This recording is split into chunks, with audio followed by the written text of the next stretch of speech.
Or a little later than we had imagined, which is why we're starting a little later than we had hoped. And I know that many people have come long distances to be here today because we're talking about some very serious issues, and I hope you recognize that the committee does take these issues seriously and also very much values your presence and your comments here today. So just to give you an idea of our agenda, we have two agendas today. The first deals with the administration's proposed Lanterman transition plan, and we'll be hearing from the department in just a few moments. And, of course, very delicate and complex issue.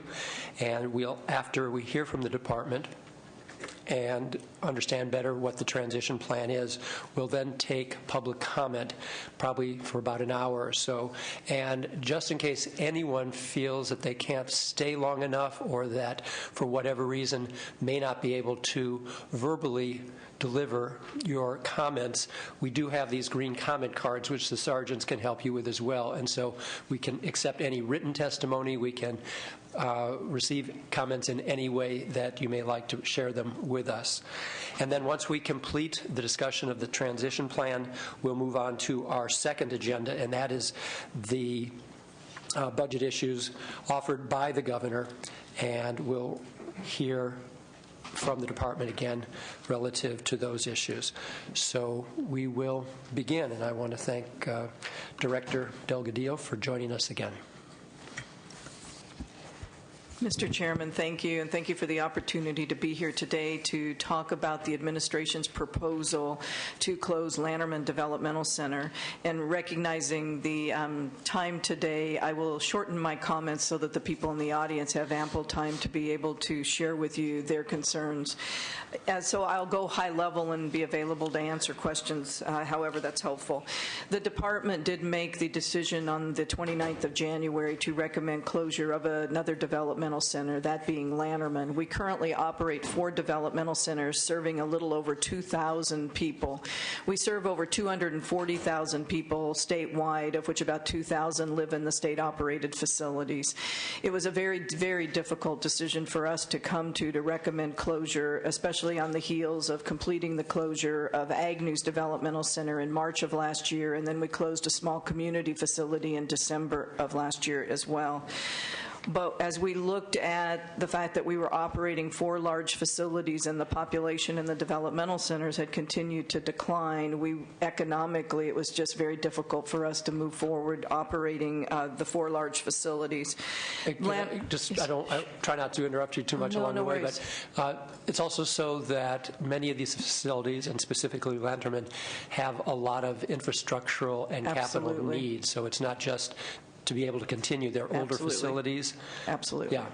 Yes, and in the case of Lanterman, it's one of our oldest facilities, and it is in need of very significant infrastructure repairs. In addition, and the reason that we selected Lanterman was, one of the reasons was the infrastructure. We are also facing a number of new federal and state requirements that we won't be able to meet. So, for example, there's new fire sprinkler requirements from the federal government that we will have to put in, and we don't have the water capacity to do that, so we would need to make a lot of repairs. In addition, there are local air quality standards that will take effect in a few years, and our boilers, which heat our entire system and our food, were made in 1959, and they don't meet the criteria, so we have to replace them as well.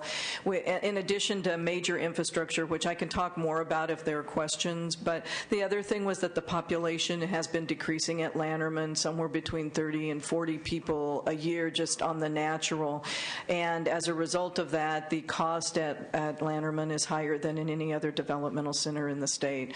So we did make the difficult decision, and we put forward, as required by law, a proposed plan for consideration on April 1st of this year. Just to highlight the key components of the plan. That would be this? That would be that. It actually has an attachment 3 times its size, but that would be the plan. We did, the attachment actually is all the written input that we received, because we thought that it was very important for people to be aware of what we were hearing versus us trying to summarize it. So we decided just to copy it and put it as an attachment. We thank you for that. The key components of the plan, first of all, as I mentioned, we did just close Agnew's Developmental Center, and that closure was unlike any that the state has ever done and that's really ever been done nationally.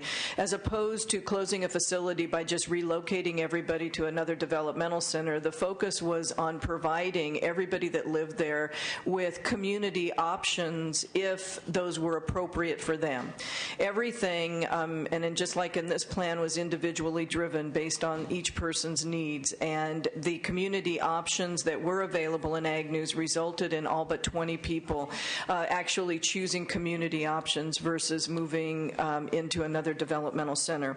So in developing this plan, we learned from the things we did right and the things that we did wrong, and I'll talk more about that in a minute. The most important thing in developing this plan is to maintain the individual decision-making. It has to be based on what that individual person needs. So the decisions aren't government decisions. They're made under the Lanterman Act by the individual planning team. The second thing, and it's something that we learned halfway through in Agnew's, we did not set, and we don't intend to set, a closure date.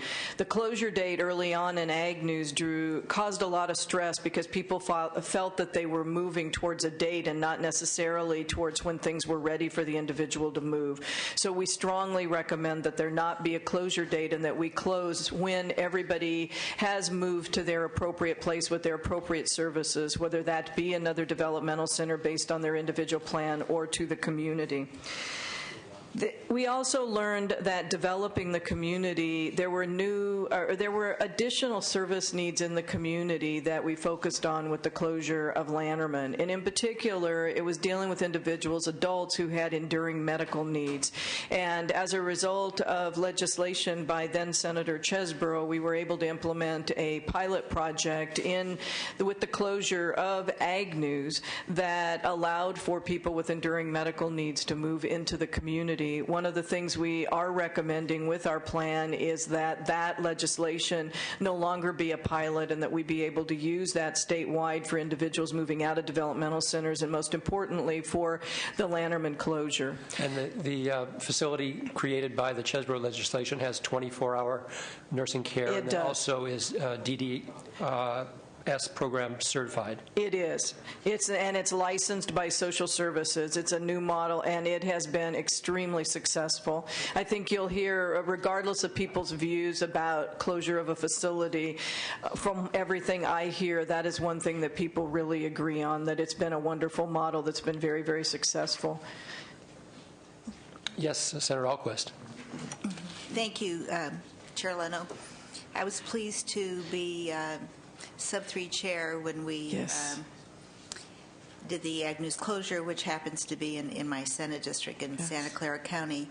And just very briefly, I think some of the things we did do right were that in terms of the transition of Agnew's residents to the community, we had the clinic continue. We had additional staffing at regional centers, mobile clinics to be available, guaranteed services through Medi-Cal providers, establish accountability and additional oversight.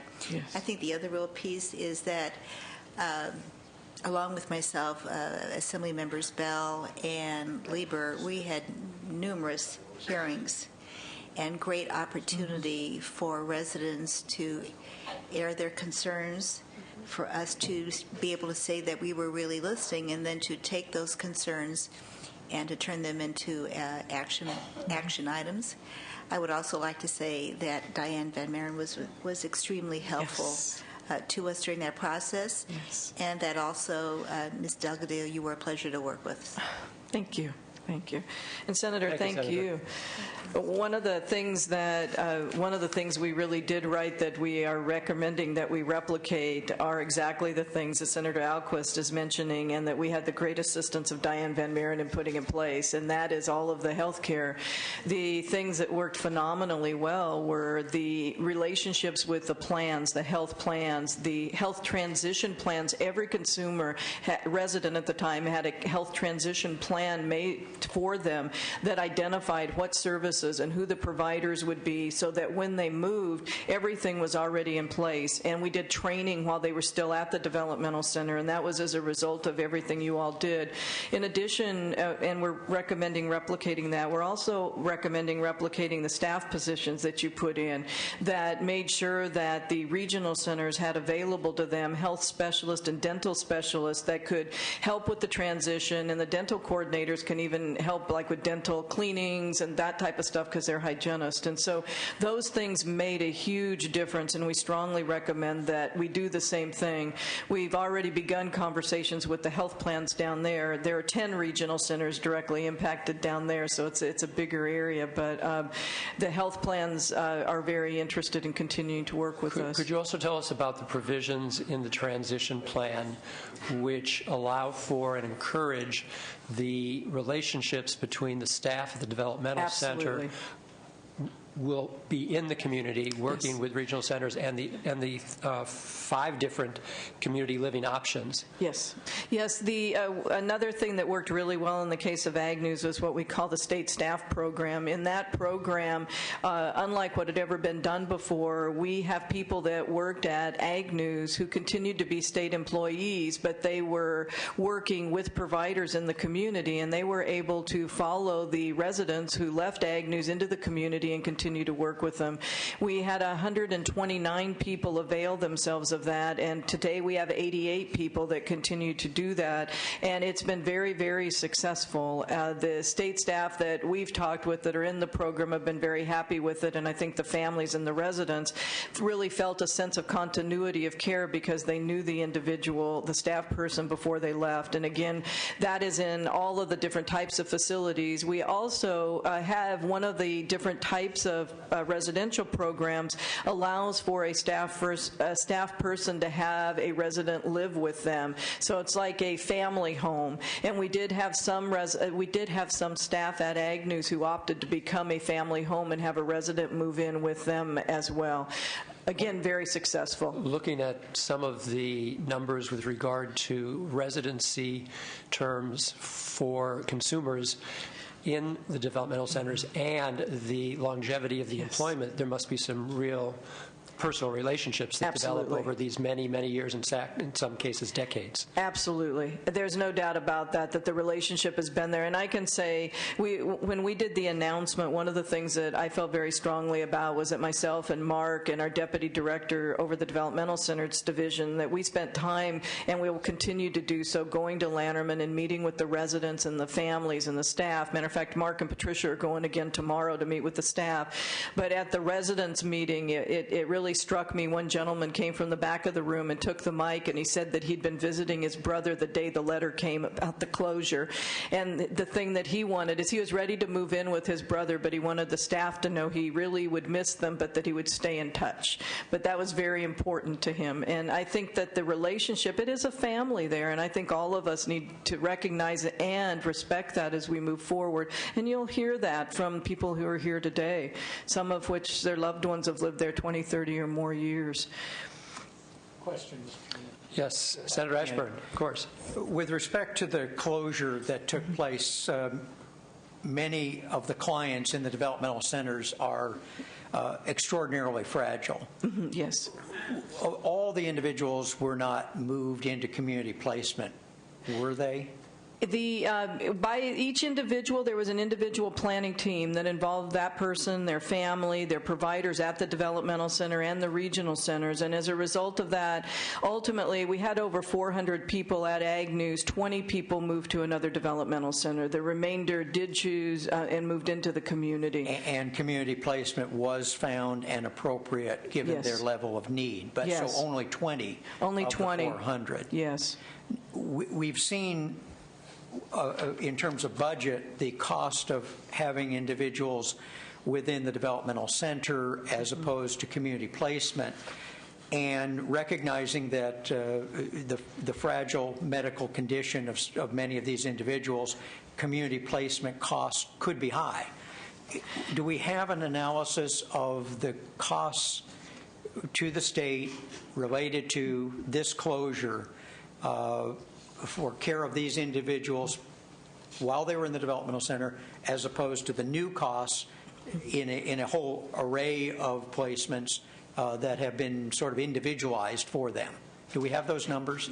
We do not yet have those numbers, but we have some of that data. And as you just mentioned, Senator, one of the things that's really important is you have a whole array of level of care needs within a developmental center. So you have people that are very fragile and are in a nursing facility level of care, and you have people that are in an intermediate care facility level. And so those individuals that are in the nursing level of care typically are higher cost, both in the developmental center and in the community. One of the things that we're looking at is when you take everybody that moved, what are the costs that are associated with that? What we can tell you, and I apologize because we were asked by the legislative analyst, we have one person that does our data, and he has befallen the flu and has been out. So what we do know is based on data, we had asked him back a few months ago to take a point of time of people that lived in the developmental center and just look at those people, and from that, if anybody that lived in the developmental center between 97 and 2000 and has since moved all the way up to when he did the data run,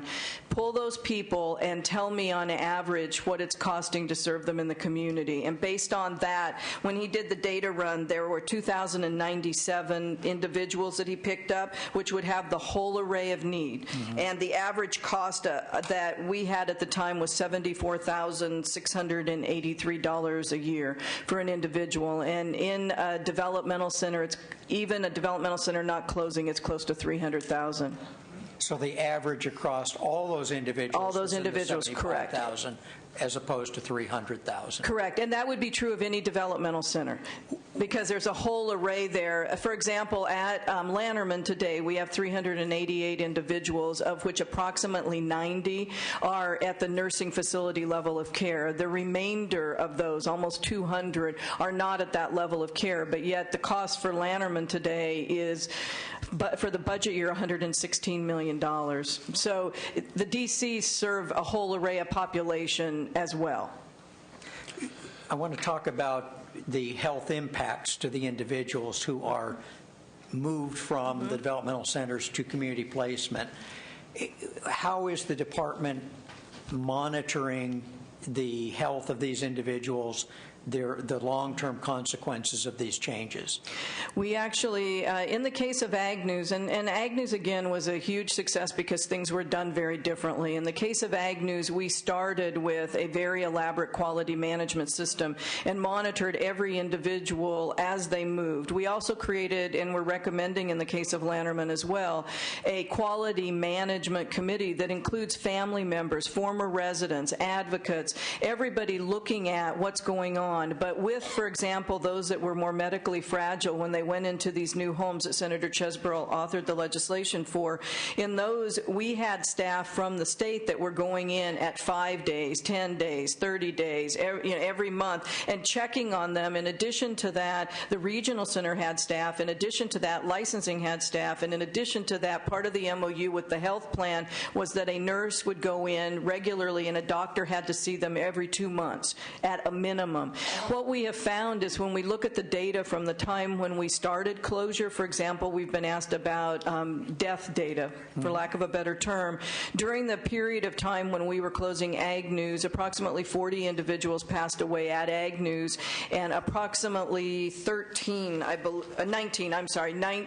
passed away in the community. So actually, the rate of death was lower in the community than it was in the facility. I just think it's extraordinarily important that we keep very careful track of the health outcomes for these individuals. I can't think of a more heartfelt and important responsibility that the state has for people who are, profoundly in need of support and service and medical attention. And I, of course, represent the area that includes the Porterville Developmental Center, and what takes place there is miracle, and the care and love is amazing. But community placement and other alternatives are less expensive and appropriate and may actually be more beneficial for the clients. And so, it's the mix of those things. I think it would be, let me just ask this, Mr. Chairman, and then I'll conclude on when might you have the comparison on cost so that we could take a look at what the state's costs were in a more specific way? Senator, a couple things. One is, as part of looking at the homes for the individuals with the enduring medical needs, those with more significant needs, there was a requirement in the statute that an independent evaluation be done. That independent evaluation has been completed. We just got the final draft, and it'll be coming to the legislature, and that's independent of us. And what they did in those cases is they compared those homes to where these individuals would be otherwise, whether that would be a skilled nursing facility, an acute care hospital, a developmental center. So they looked at all of the options, and they compare them, and they show in there that in every case when they looked at these homes, they were cheaper than all of the other options as to where they would be. Secondly, though, we've got to look at the whole array. Part of the thing that we struggle with, over a third of the people at Ag News didn't move until last budget year, which means I don't have a full year of data for them yet. Okay. So that's the other thing that we're struggling with. So we want to get a complete picture, but in order to do that, we had a lot of people move between December of 2008 and March of 2009. And so we need to be able, and the majority of those who moved during that time are ones that moved into this housing. So if we do the prior data, you're not going to get it's going to be weighted the opposite direction as well. One other thing, if I can, is that, for people in the developmental centers, those that are identified as profoundly disabled, we've got, for about every person in the DC profoundly disabled, we have about 7 in the community that are similar, that are being served in the community. And I think that's as a result of the Lanterman Act, that over the years, services have become more available in the community to provide the services. And so it really is a combination of developing the community, and the most important thing is the transition and the transition planning and the coordination, and we've got to do those things right. We learned some things we didn't do right in Ag News that we need to change, and we've tried to address those in the plan as well. One of the things that we learned, which relates to something you're asking about, is in the transition, we had a lot of state employees that wanted to stay on until the end, and they were planning to retire. Well, we did a lot of education and training, and we had like CalPERS come in and many others. Well, CalPERS obviously informed them that if you retire in December, you get your COLA sooner. So all of a sudden, December comes around, and we hadn't planned for that, and we had this huge retirement. We still had adequate nursing staff, but the people didn't know the residents. And so all of a sudden, we had a problem because while they were licensed and met the licensing requirements, they didn't have that personal relationship, and we immediately brought people in as retired annuitants and back from other places just so for it was really about the last 6 or 8 weeks, last couple months. Good. Thank you, Senator. Thank you for your answers and for your concern. Appreciate it. Director Delgadillo, I also just want to point out, following up on Senator Ashburn's comments, that among the 6 trailer bill proposals that we'll get to a little later on, that one deals specifically with your concern, Senator, which is that there will be language to have the Secretary of Health and Human Services to verify protocols as noted for health and safety of individuals transferring from Lanterman.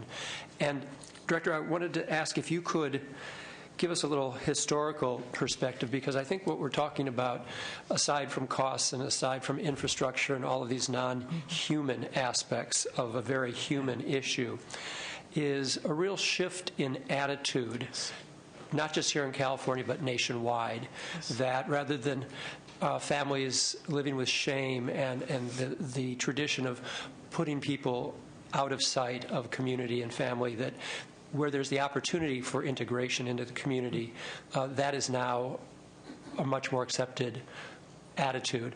And so if you could talk about the Kofelt settlement, along with the home and community-based waiver, which allowed us the opportunity to be able to consider community placements, and then also Olmsted's decision. Yes, thank you, Senator.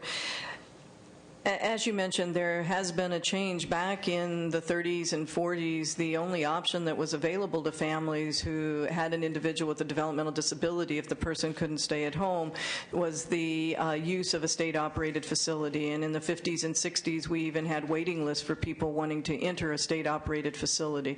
And back then, the facilities were much more of a warehouse, if you will. Around that time, there was a lot of interest in trying to develop opportunities in the community that could instead allow people to live in the community with appropriate supports. The Assemblymember Lanterman put forward the Lanterman Act with the goal of addressing the fact that there was a huge waiting list of people waiting to get into a developmental center, but also, can we provide community options? I think he was ahead of his time in the sense of where the nation went in looking at that. Following that, there were a number of court decisions, both at the state level and at the federal level, that really focused on providing community opportunities for people to live in the community. The Caulfield decision was specific in California to DDS, and it related to, at the time, we had a large population of people living in developmental centers, and the settlement, if I remember correctly, it was way before my time, required about 2,000 people to be moved from the developmental center into the community over about a 5-year period of time. And actually, during that time, more moved than what had been anticipated.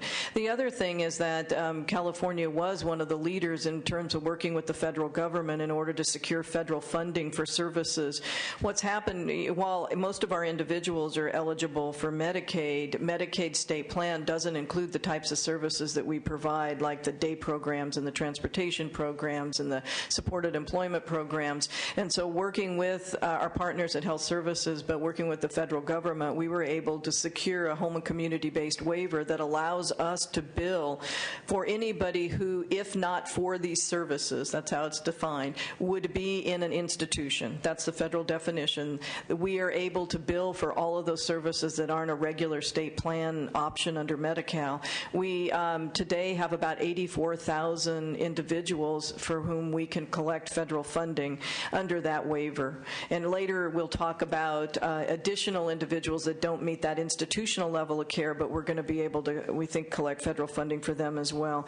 So the move has been to develop the community and provide opportunities, and also as a result of the Caulfield settlement and many things that followed, the legislature, and I assume that Ms. Van Meren was probably partially helpful in this regard, putting this together as well, and that was what we call a community placement plan. And every year the regional centers, of which there are 21 in the state, the regional centers are required by law and as a result of a court settlement to provide to us a plan for providing community options for people who have been identified through their individual plan as wanting and ready to move to the community. In addition, it provides funding for the regional centers for people who would, if not for these resources, have to move into a developmental center.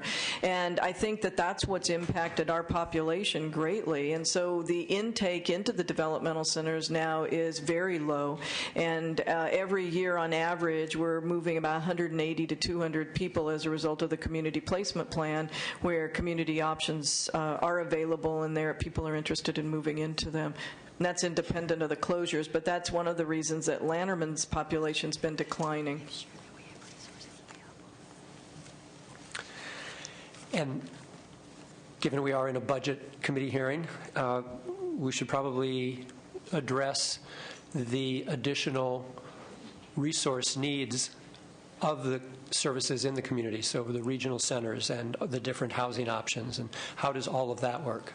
Let me, and I can talk about it briefly, but also there are a couple of the regional center directors that have a number of people that reside at Lanterman are here today, and I think hearing from them will be important as well. As I mentioned before, we have community placement plan money, and it's been there for many years. In the current year, we have about $77 million, and about 55% or so of that typically goes to the Southern California regional centers, just based on their individual plans. At Lanterman today, the regional centers that have individuals there that they serve. We have 10 of them. Everybody south of the Grapevine, with the exception of one resident who is served by Kern Regional Center in Bakersfield and 2 residents that are served by San Andreas and San Jose. The other regional centers serve varying numbers. One gentleman, Keith Penman, who's here with us today, is the executive director of San Gabe Pomona Regional Center, has the largest number of residents at Lanterman. I think it'd be good to hear from him. And then Carlos Flores is the executive director of San Diego Regional Center, is also with us today. And I think it'd be good for both of them to talk about that. I would just say that the community placement plan money that we've been providing over the last few years, going back to 07, 08, we're working with the regional centers because developing community options, in particular housing, takes a couple years to come online. And so we're working with them where individuals haven't already been identified for a specific space, that if that can be available to somebody who's interested at Lanterman in moving to that, we're encouraging them to do so. So I would, if it's okay with the committee, ask that the executive directors have an opportunity to answer your question. Sure. And I know we've been bouncing around a bit, and so sorry to have derailed any prearranged presentation you had, but No thanks worries. for working with us. And this probably is a good time to invite any of the directors of regional centers that are in the Lanterman area to step forward and share thoughts and counsel you may have for us. And after we hear from you, we'll move on to public comment unless Director Delgadillo has any more to add. No, Senator, that'd be great. The only thing that I wanted to make sure I mentioned is that we did have 2 sections of trailer bill that the administration was recommending that are before you today, I believe, in your packet. One to continue the state staff program that I mentioned, and the second to continue the adult residential. And so we would urge adoption as placeholder. I know we'll need to keep working on it as we go through the process. Sure. Thank you. Thank you.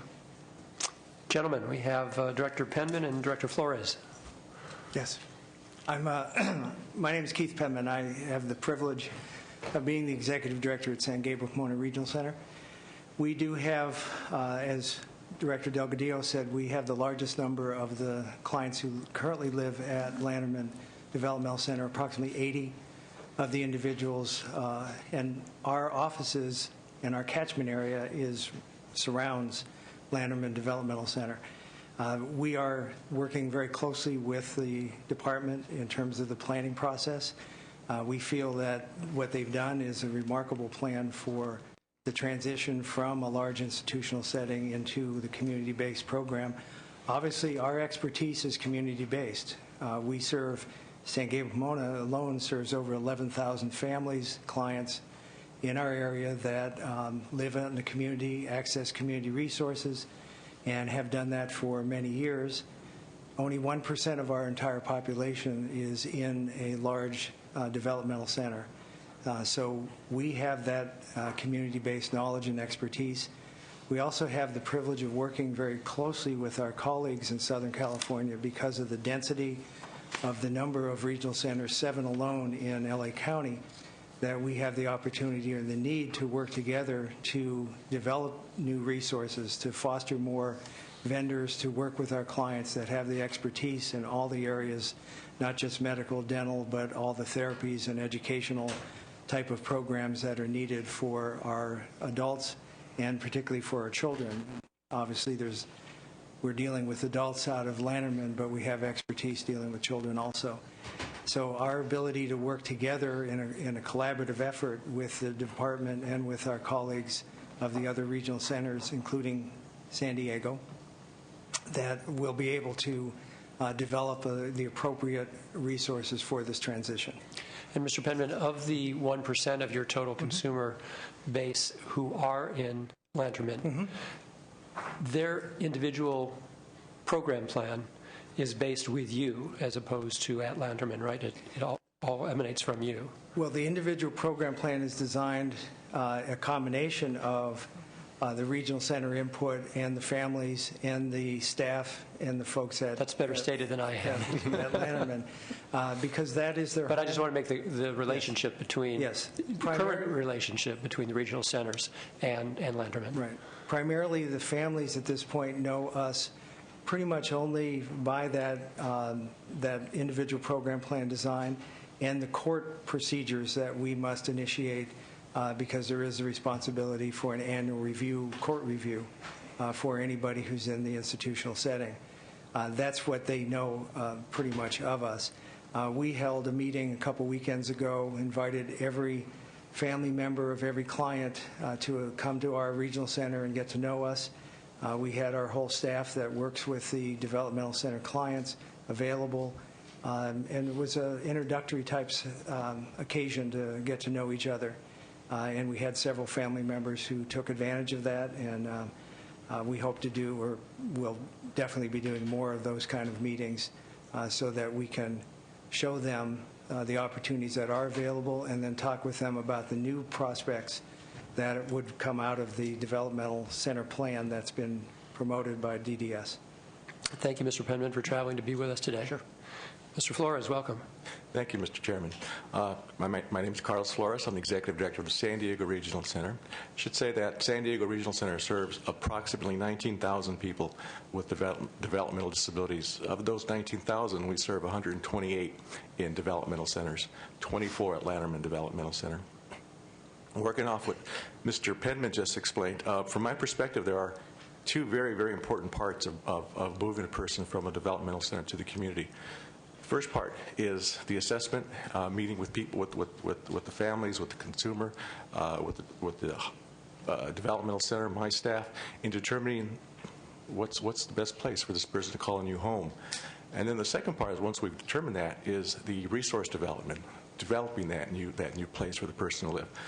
So what the regional center directors are concentrating on right now is developing a process to do the second part. At San Diego Regional Center, we'll maintain the responsibility for the IPP, for the health plan, for meeting with the families, but we're looking as just to developing resources because I guess this is an accelerated CPP for us. We on average, move about 10 people a year from a developmental center to the community. So this is a little bit of an accelerated process.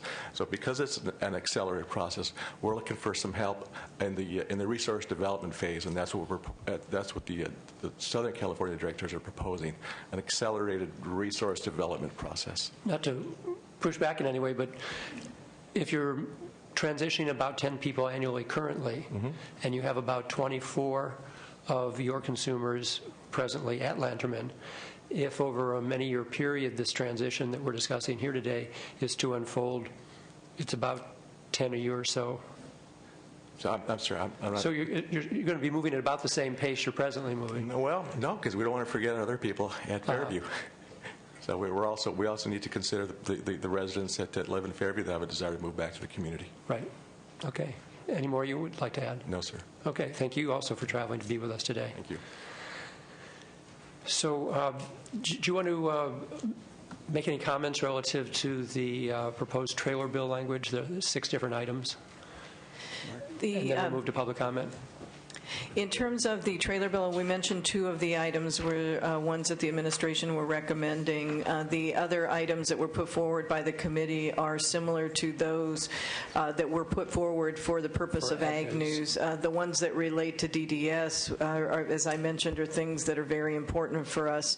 I would have to yield to my colleagues at Agency and Health Services to respond to the areas that specifically relate to them. Fair enough. Thank you. All right. Well, everyone's been very patient, and I know the sergeant's here to help us facilitate our guests. So please join us for public comment, and welcome to the committee.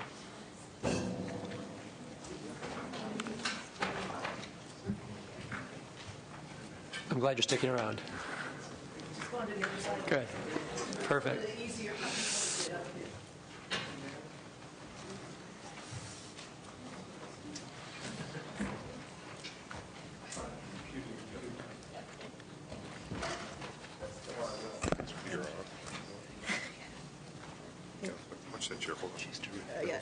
We're good. We're good. Just come through. Yes. Good afternoon. Good afternoon. My name is Evelyn Abulhas, and I'm with Disability Rights California. We're a cross-disability... Good to see you again. Good to see you. We're a cross-disability rights organization. We are in support of the closure. I just want to make a few comments because we are submitting extensive written testimony. So I'm just going to highlight a few things, Sure. and then we can move on to have a parent speak who has a compelling story.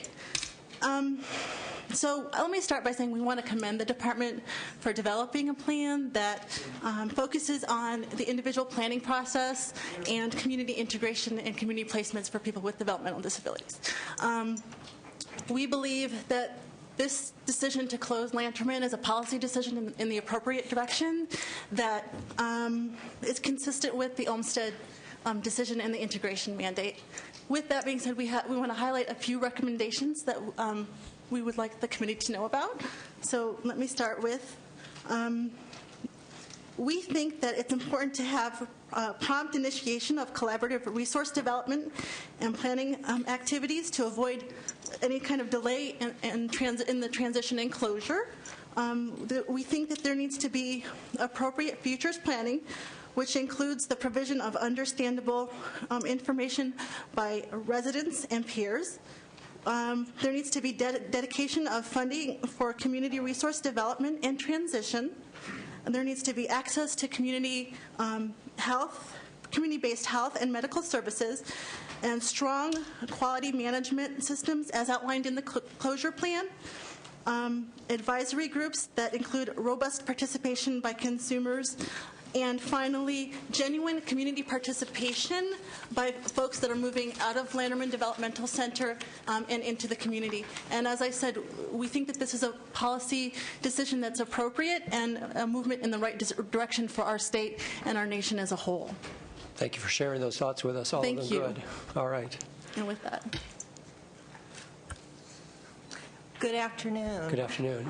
My name is Charlotte Coco, and I'm here today to tell you about a very incredible young woman, my daughter, Christine Murphy. She was here earlier, but I'm afraid her patience ran thin, and she decided the zoo was more interesting than waiting. I wouldn't argue with her.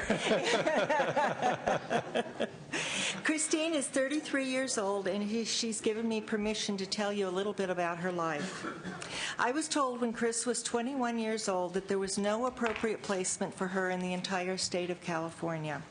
My regional center, as a last resort, recommended that she be placed in a developmental center. Subsequently, she spent 2 years in Agnews Developmental Center and almost 2 years in Sonoma Developmental Center. It was incredibly difficult being part of her life considering those distances, but I continued to visit and bring her home to visit every 2 weeks. Christine's days in the developmental centers were rigidly structured and left no room for any personal choices. She was on a locked unit, both the doors to the outside being locked as well as her bedroom door. She woke up when everyone else woke up, wore what someone put on her bed for her to wear, ate whatever was put on her plate for breakfast, lunch, and dinner, attended only activities the entire unit were allowed to attend, and had little choice as to who to interact with during her days. Chris has had many behavioral issues over the years, and those have greatly affected the choices she has had as to living arrangements. She was incredibly unhappy in the developmental center and lived only for those 2 weeks to pass so she could come home to visit again. She often averaged 16 to 20 documented behavior outbursts a day, some of them lasting up to an hour.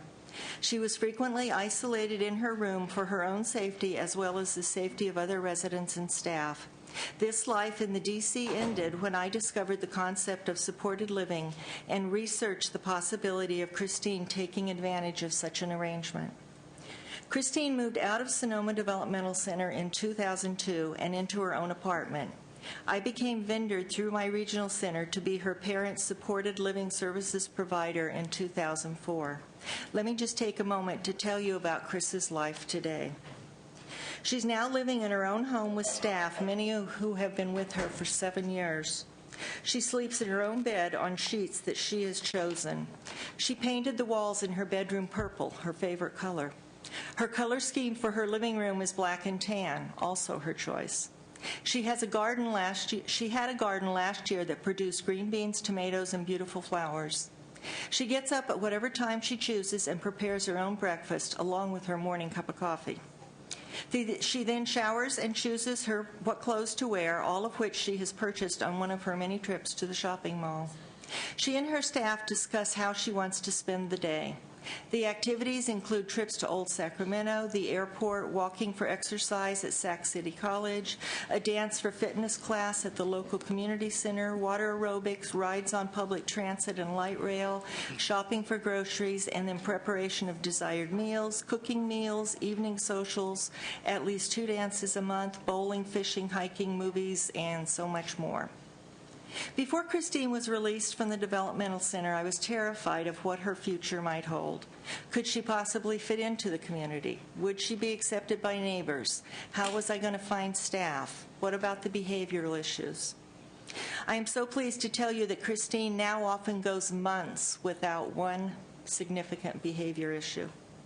Her expressive language has improved dramatically, and she's now surrounded by people who love her and have made her part of their families. When she speaks, people now listen to what she has to say. I get to see Chris at least once a week, and because of her living locally, she has now formed a wonderful new relationship with her dad. My daughter, being out in the community, now has a life that I had only dreamed about for her. I get to be just a proud mom who picks up her daughter for fun activities once a week, but I have to take her back after a couple hours because she wants to go home, to her home. Thank you, Mrs. Coco, for sharing Christine's story with us. Thank you. And give her our best and apologies for keeping her waiting so long. I will do that. Good afternoon.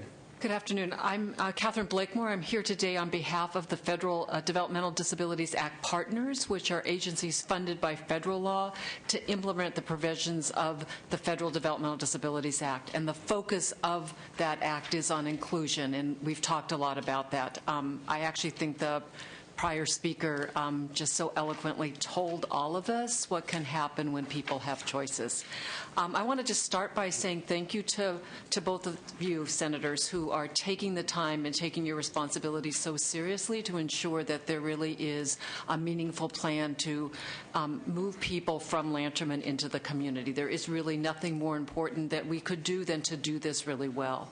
And I want to commend the department and the administration for putting forth a plan that speaks to and builds from the success that we had in Ag News and looks at those critical elements that say each person is an individual and we need to do individual planning.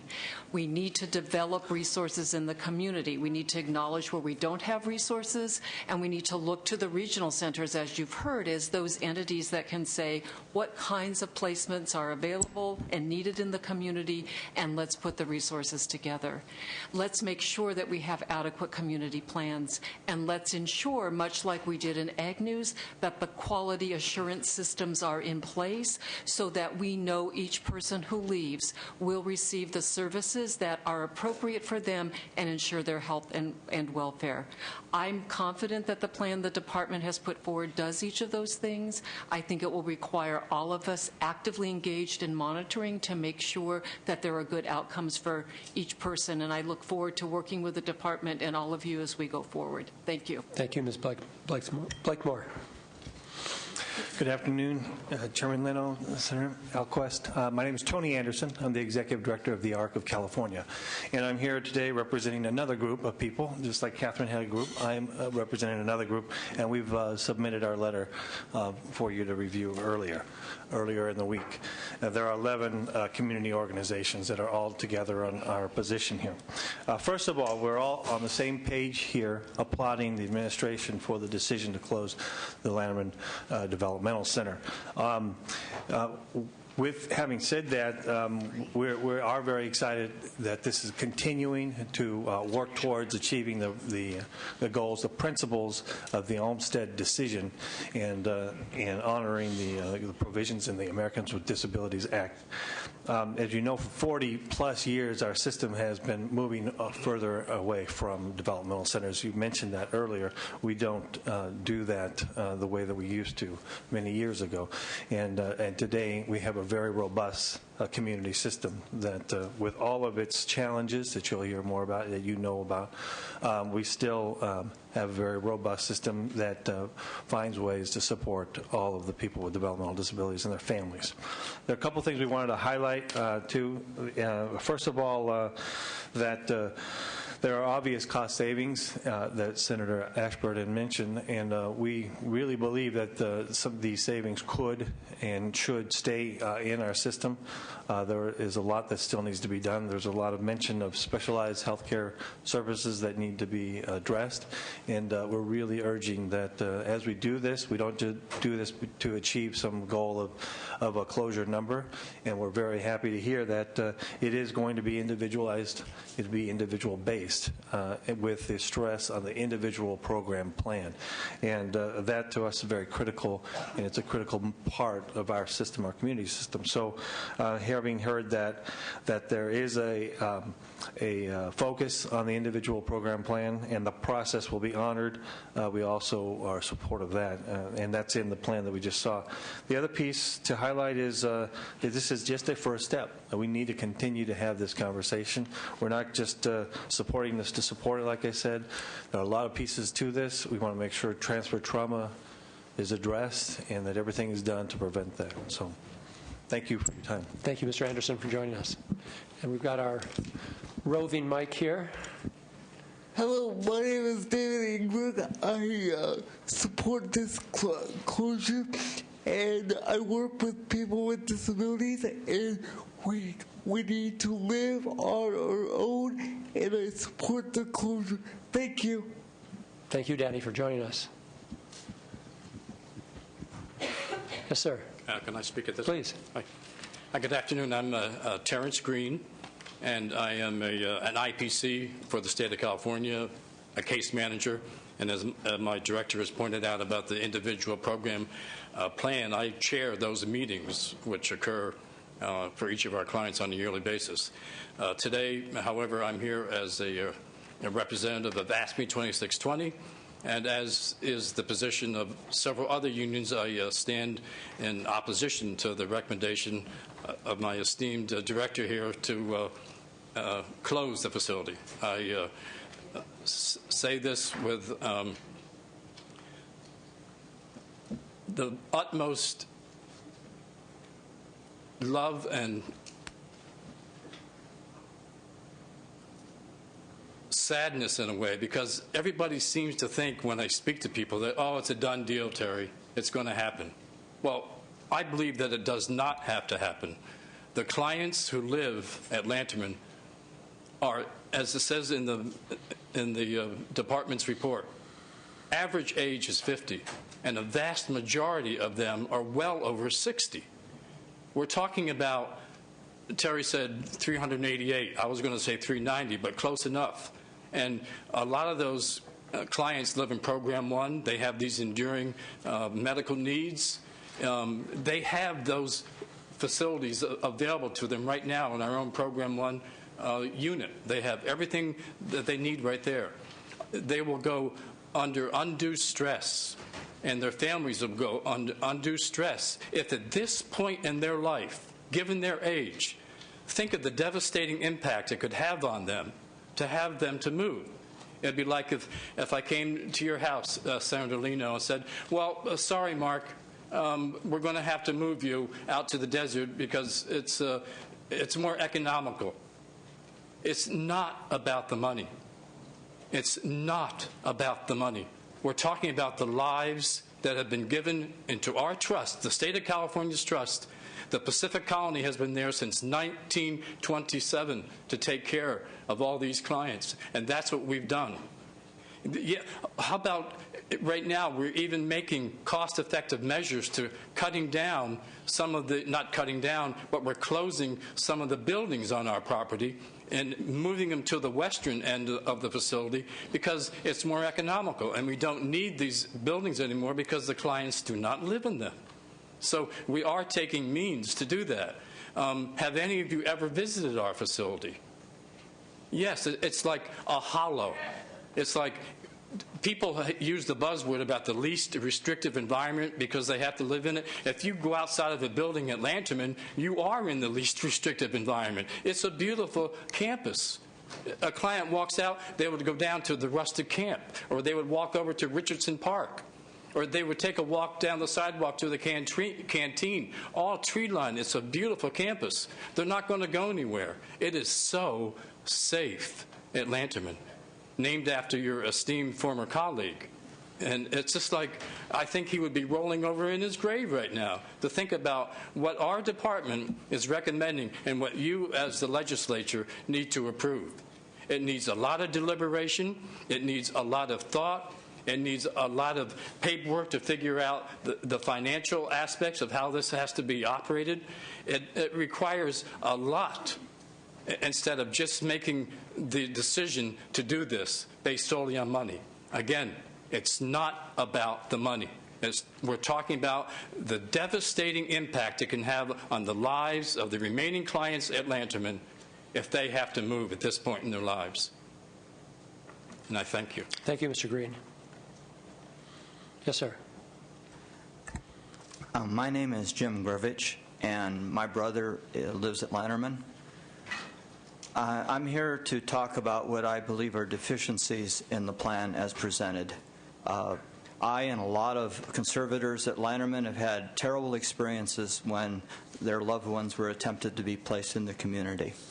And in my particular case, the issue was safety, the same thing the gentleman here just mentioned. My brother there was an attempt to place him in a home that was patently unsafe. I observed quite a few building code violations when I saw the home. I asked licensing, why did you give these people a license? And their response was that that it is not in their purview to deal with whether the home is safe or not. I even got a letter from the attorney from the department that said that. I believe this plan has to include language to the effect that each home must be inspected by a licensed inspector for its safety. I think that's reprehensible. In particular, that many of the deaths that have occurred in the community are due to accidents. That's why I think getting these death statistics are of value, so you can take a look at what's been happening in the past. The other issue that I think is deficient in this particular plan is I think the conservators' wishes should be accepted as what should happen to their loved one. When I had my experience, my wishes were ignored. I wanted my brother to have what I considered appropriate care. And the people that were working in this particular home were minimum wage workers.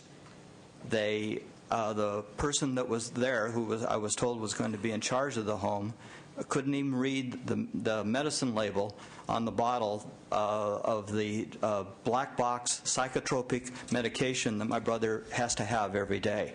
And if it wasn't administered properly, he would die.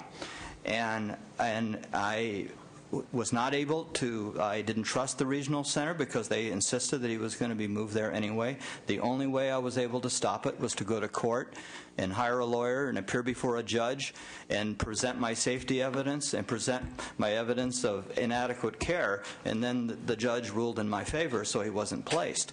But I don't trust the system in it. It's not in the closure plan the way it's the only redress I would have as a conservator in this closure plan is to go to court again if the care isn't going to be adequate. There's nothing to stop that from happening again. And I would hope that you would include both the safety legislation I talked about and the fact that the conservators' wishes about care would be the final word on what happens. We should have options. Now, I understand that it might be necessary to close one of the developmental centers in the situation because I agree with the director that it becomes uneconomical to keep a large developmental center open with only 400 clients. It was designed for many more people than that. I am a budget analyst by profession, and I understand those kinds of issues.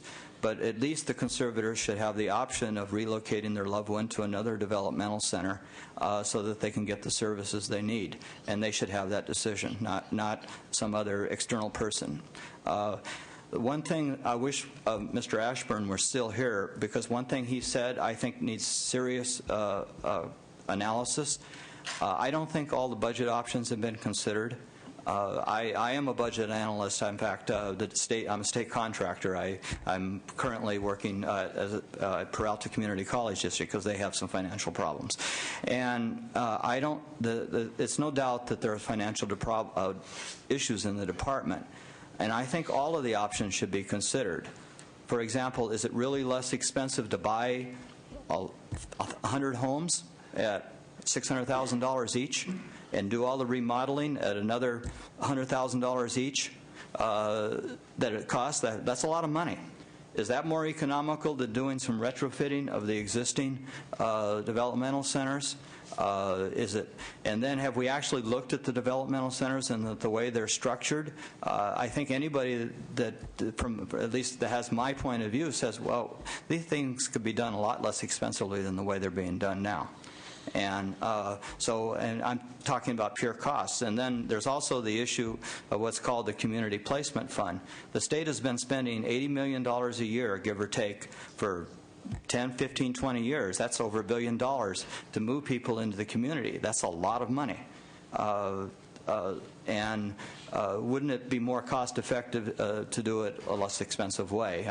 I just off the surface, to me, a $20 million reappropriation to do some retrofitting of the existing developmental centers, taking out of the $80 million, that would be much more better use of that money. And it's very expensive. And just a comment about the cost. When you're talking about full-time nursing care in a home that only has 4 people, that's very expensive. In the developmental center, there's a lot more people over the nurses. And I hope somebody does that kind of budget analysis. Okay. Thank you very much. Mr. Mervich. Burbidge. Burbidge, I'm sorry. Thank you. I have a written comment. Where does that go? The sergeants will take that and share it with us. Thank you, Mr. Burbidge. Director Delgadillo, could you just comment on a couple of things with regard to the safety of facilities and the permitting of them, and then also what struck me, what concern that a staff member at a home may not be able to read a label of a prescription bottle? First of all, and I think Ag News is helpful and instructive for all of us, but in terms of licensing and certification of homes, those requirements exist today, whether it be a home for an individual with a developmental disability or an individual that's in foster care, or the homes have to be licensed, and depending on the type of home, there's varying licensing requirements. We don't license homes, health does, and social services, so those requirements are there. In order for a home to be licensed, they do have to meet safety standards and requirements. I do understand, and Mr. Grivich and I have spoken on several occasions at the point that they were doing a visit to the home where his brother was going to move. There were things that had not been completed that needed to be completed, and so he had very legitimate concerns regarding that. It is the expectation and the normal practice that those things will be done ahead of time. What we had in the case of Ag News, and we have again, is we've been very fortunate that the former head of licensing for social services has come back as a retired annuitant to help work with all of the local licensing entities and work with each home in looking at what's there and work with the fire marshals to make sure that everything is safe. We have no desire for somebody to move from the developmental center into the community in a home that is unsafe. I know one of the things that Mr. Grivich is hoping is that every facility would meet current code all across the board. And, you know, if just like you and I, if we bought a home today, or say we bought a home 10 years ago and the code has changed, there's not a requirement necessarily that come up to code. A good example is at Lanterman Developmental Center. We don't meet fire code, and we haven't met fire code for many, many, many, many years, and nor could we without millions of dollars of investment into the facility. And so I think that a requirement that every home meet every code that exists today would significantly significantly delay placements, but we cannot move people into the community when it's not safe, and it's our job. And we have staff that do the visits with the individual moving, so our staff are looking. We have, as I mentioned, the licensing expertise, and it's a regional center as well to make sure that that home is safe for anybody to move into ahead of time. And if it's not, then we need to address that. Also, in the transition plan, we're saying it's going to take at least 2 years. That's at least, and I want to emphasize that. I know that there has been some interest in moving quicker, which we don't believe is possible.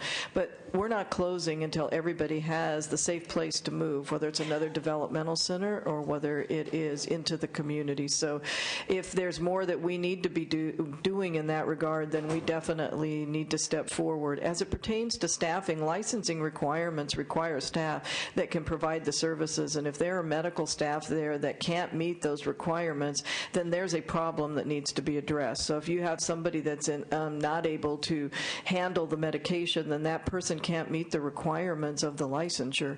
So there's a licensing violation that we all need to address immediately. Very good. That's helpful. Back to public comment. Thank you for your patience. Good afternoon, and thank you for this opportunity. My name is Norman Fulco. My 36-year-old daughter lives at Lanterman. I totally support the department's closure plan. For the plan to be successful, the legislature must reinstate Section 4684.50. It costs more than $300,000 a year to keep our daughter at Lanterman. That's about $800 a day. In 2008, a rate of $550 a day was agreed upon between our regional center and DDS. This rate was sufficient funding to achieve an equivalent staffing to the DC. This saved $100,000 per year. CPP means Community Placement Plan funding established by Section 4418.25, paragraph B, and that's for those leaving the developmental center. However, regional centers have diverted CPP funds to other causes. The legislature must strengthen the language of Section 4418.25. Without strong language and enforcement, DC movers will not have the same level of care and staffing that they've had in the developmental center. I do have some written testimony that will give a little bit more detail on my situation. Terrific. Well, thank you for taking time to be with us today, Mr. Fulco. Mr. Chairman, Dwight Hanson here on behalf of the California Disability Services Association. We represent 100 community-based nonprofits throughout California that serve literally tens of thousands of people with developmental disabilities.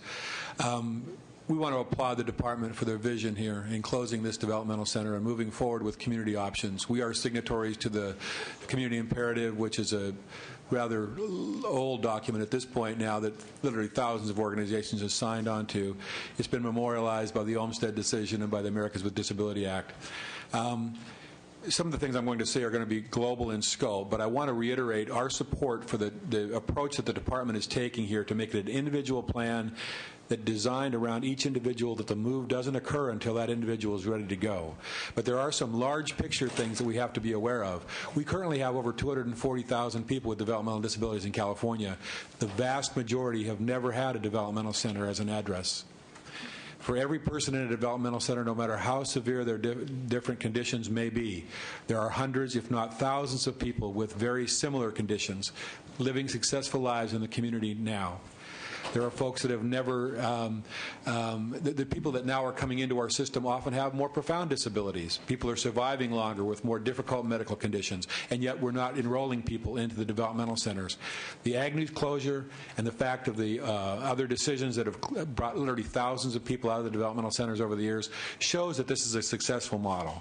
Again, I don't want to negate the need for individualized services, but we have a model here that works. Right now, a huge portion of the Department of Developmental Services budget goes to support less than 1% of the overall population. We've dropped below 2,000 people in the developmental centers. These folks can live richer, more complete lives. Our folks, the members that I am pleased to represent here, successfully serve these folks every single day. They live, they work, they go to church, they socialize with their colleagues, they get on the bus, they do things that aren't even envisioned by people that are in a developmental center. I'm sympathetic to the age of the folks that are in those developmental centers, but I had the privilege of talking to a woman who was 88 years old just last year, who finally was released, I'll use that term, from the developmental center. She now lives in Santa Cruz, goes to the beach on a regular basis. That's her life. She sees the sunsets. Her life is richer, and she was 88 years old.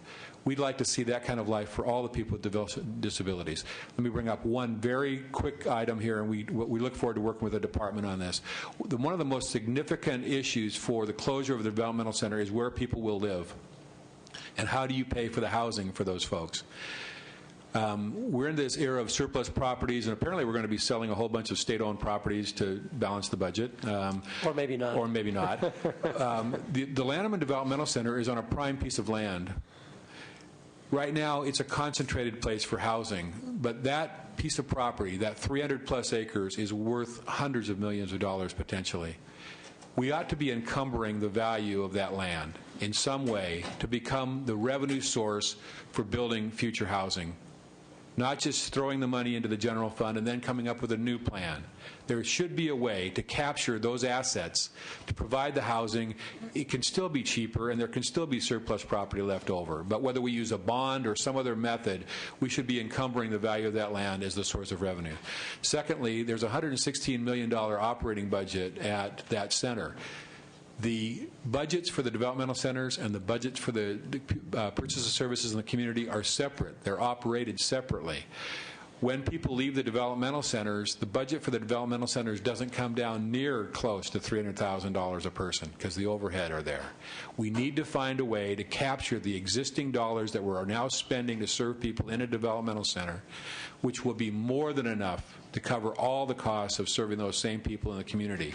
Right now, when somebody comes out, it shows up on the POS budget as an additional cost, and we don't capture the fact that we're actually spending a third less. So we would urge the capital facility, let's not take a capital facility and turn it into operations money that's gone in the first year. And secondly, let's capture that operations money to serve those folks. What's left over can go to the state as a savings, and it's substantial.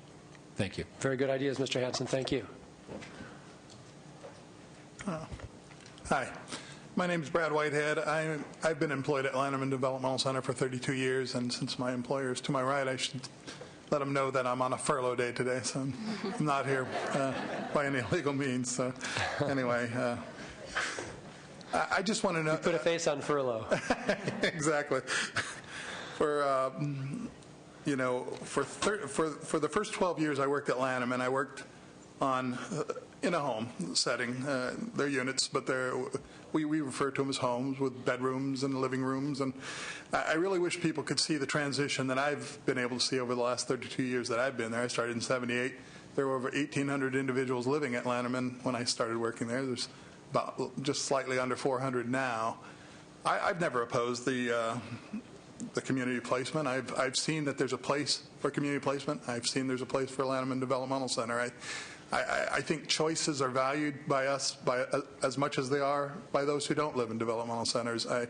We provide choices to our clients every day. We say, what is it you would like to do today? Sometimes there are, nobody provides me with a choice every day either. I mean, in the sense that I have to get up and go to work and come home. So, I mean, sometimes choices aren't always available to all of us all the time. Sometimes we'd much rather go to the beach than go to work, but it doesn't work that way. The last 20 years, I've worked in the clinics at Lanterman, and specifically podiatry clinic, but then I assist with the eye clinic. I assist with the orthopedic clinic. So I work with Dr. A, who's the ophthalmologist, and I work with, and their consulting ophthalmologist, and then the consulting orthopedic surgeon, Dr. Shaw.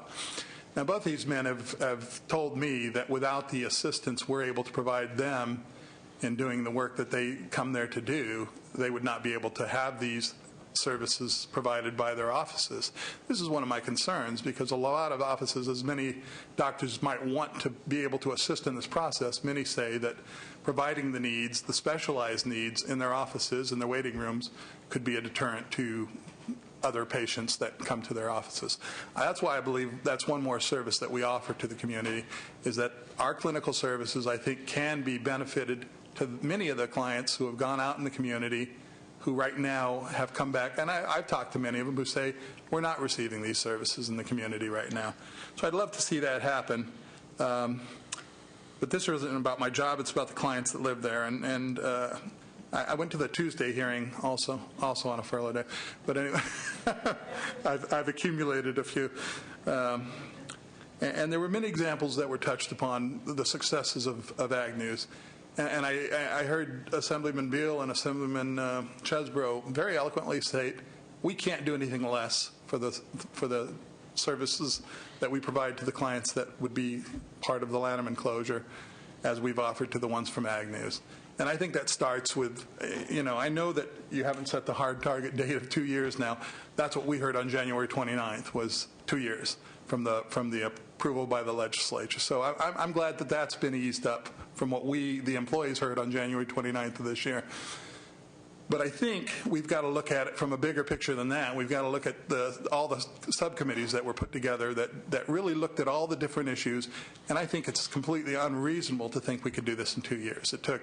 If you really go back to the start of the Ag News closure, it goes way beyond 2005. You have to go back quite some time to see that this does require planning and does require a lot of consideration. I liked what I heard the other day, and I'd like to just see us say, okay, if that's a good model, and if the money's not there to follow that model today, then let's hold off until we do have the money to do it appropriately.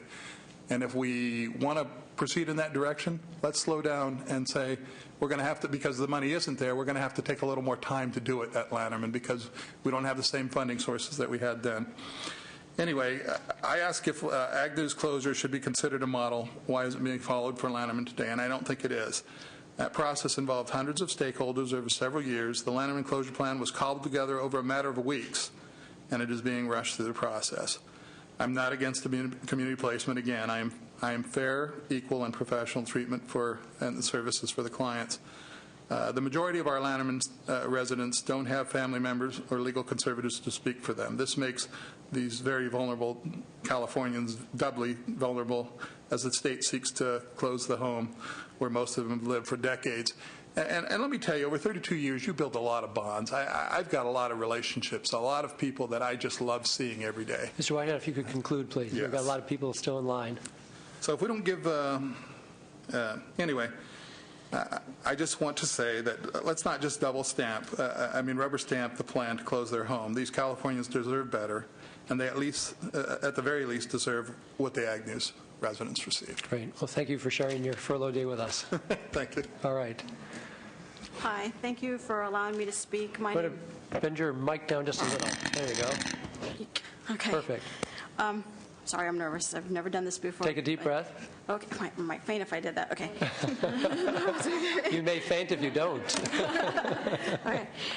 My name is Renee Monlock, and I'm an adult ed teacher at Lanterman Developmental Center. I've been there for 17 years, but I've been a teacher for 4. I believe that it's my responsibility to provide a creative environment that empowers and encourages growth, recognize individual dignity, and maximizes each person's potential to be more self-reliant and independent. Because the individuals I work with are primarily blind, deaf, or a combination of both, it is important to provide training and learning opportunities that promote development of skills. The training I provide include promotion of self-care, socialization, mobility, and tactile perception, sensory motor integration, communication skills, vocational skills, and the reduction of unacceptable behaviors. Each individual needs opportunities to grow, express themselves, and succeed. I know that the woman whose daughter was in a Sonoma, I am happy to say that I didn't recognize that developmental center. With Lanterman. I don't know. We have it's a home. Brad is right. We call them homes. It's a home environment. Okay, I'm sorry. The purpose of my visit today is to bring awareness to the legislature of the many excellent services provided by Lanterman Developmental Center. These services cannot be duplicated in the community. Lanterman provides a safe, small town-like environment for the individuals that live there. They can walk around. Some of them can walk around unassisted, go get coffee before work, walk to work, go get something, a clothing item to buy. It's actually their home and their community. Each individual has ready access to medical and dental care, physical and occupational therapy, orientation and mobility training, podiatry services, wheelchair development and repair service, and recreational opportunities such as weekly dances, religious services, and regular scheduled outings. These are just a few of the many services that are offered at Latterman. Latterman also provides employment for over 200 individuals that live at Latterman and employment for 40 individuals that live in the community. Each of these services are provided by highly skilled and trained professionals. It is a reality that the individuals in the community placement do not receive all of the same services the individuals at the DCs have, or the services are not at the same level. I would like the committee members to reconsider closing Latterman and challenge the Department of Developmental Services to develop a plan that will renovate Latterman, a plan that would still allow those individuals who have called Latterman their home for 20 years or more to continue to live at the facility and transform it into a facility that offers more valuable services to the individuals in the community.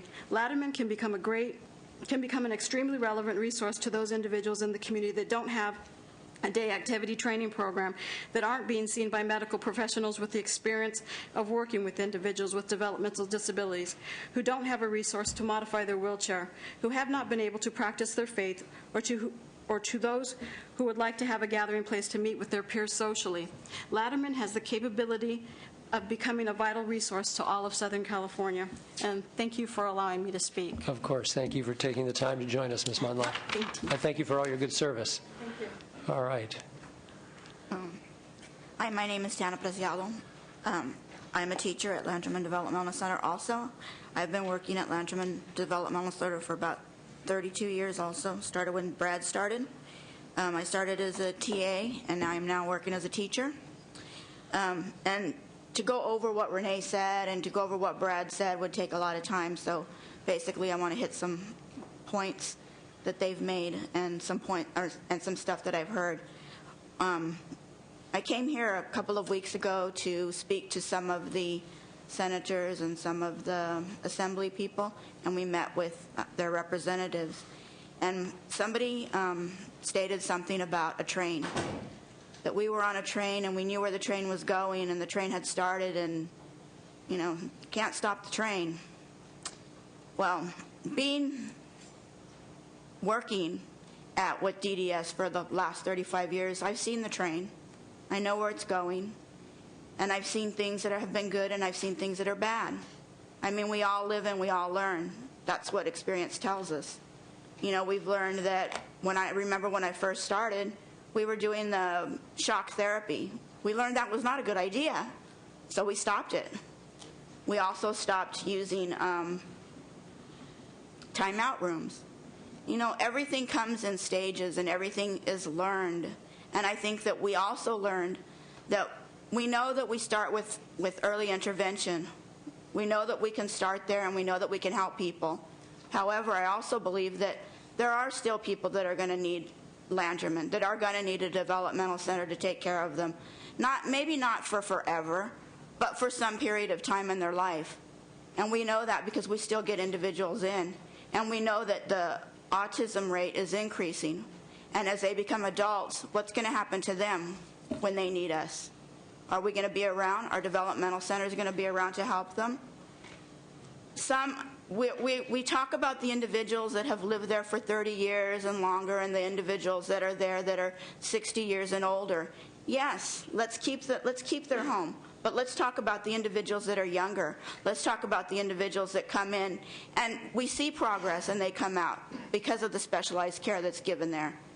I mean, to say, we know that there's 302 acres and we know we don't need all that property. We are downsizing and we are moving to another side or to one side of the hospital. Let's open that up. Let's have homes there that other, we can have boarding care homes. We can have the colleges come in and use the homes. We can have them also integrate in with us too. Learning, oh my gosh. We have so many individuals that come that we work with to teach different skills too. That would be the psych techs, the LVNs, the occupational therapists. There's so many things that we do. There's so many things that we provide. I believe I read somewhere that when a person leaves a facility, and I'm not saying this for all people, because gosh, there are people that are really successful, but you lose your home. We've developed rapport with the people that we work with. They lose services. We want to make sure that those services are provided. You know, Agnews, I keep hearing Agnews, Agnews, Agnews. Also, too, I worked at Camarillo. Camarillo, no. Camarillo was closed. It was terrible the way they closed it. But anyways, Agnews was wonderful. Let's do that then. Let's do it that way if we have to close it. But let's try not to close it. Let's use what we have. Why do we have to get rid of it, throw it out? One day you're going to learn. You know, you throw something away that was good, you can't get it back. Thank you. It's gone. Thank you very much. Thank you. And thank you for your service as well. 32 years is a long time.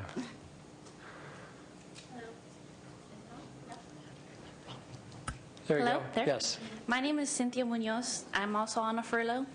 I've worked at Latterman Developmental Center as a teaching assistant since August 2000. For the first 4 years, I worked at Community Industries, which is a workshop where clients at Latterman go to work and clients in the community also get bused to work there. So that was the first 4 years. And right now I'm working in a program, and my responsibilities is to encourage growth, recognize individual dignity, and maximize each client's potential. The purpose of my visit today is to bring awareness that Latterman clients are diagnosed with profound and severe developmental disabilities, and who also may have special physical and behavioral problems. Latterman supports all clients in achieving a quality of life. I think Latterman is a community. The clients are safe there.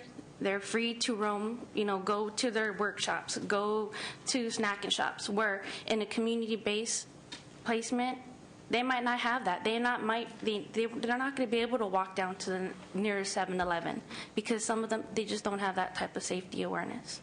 And you placing those clients into community, you're taking their choices away.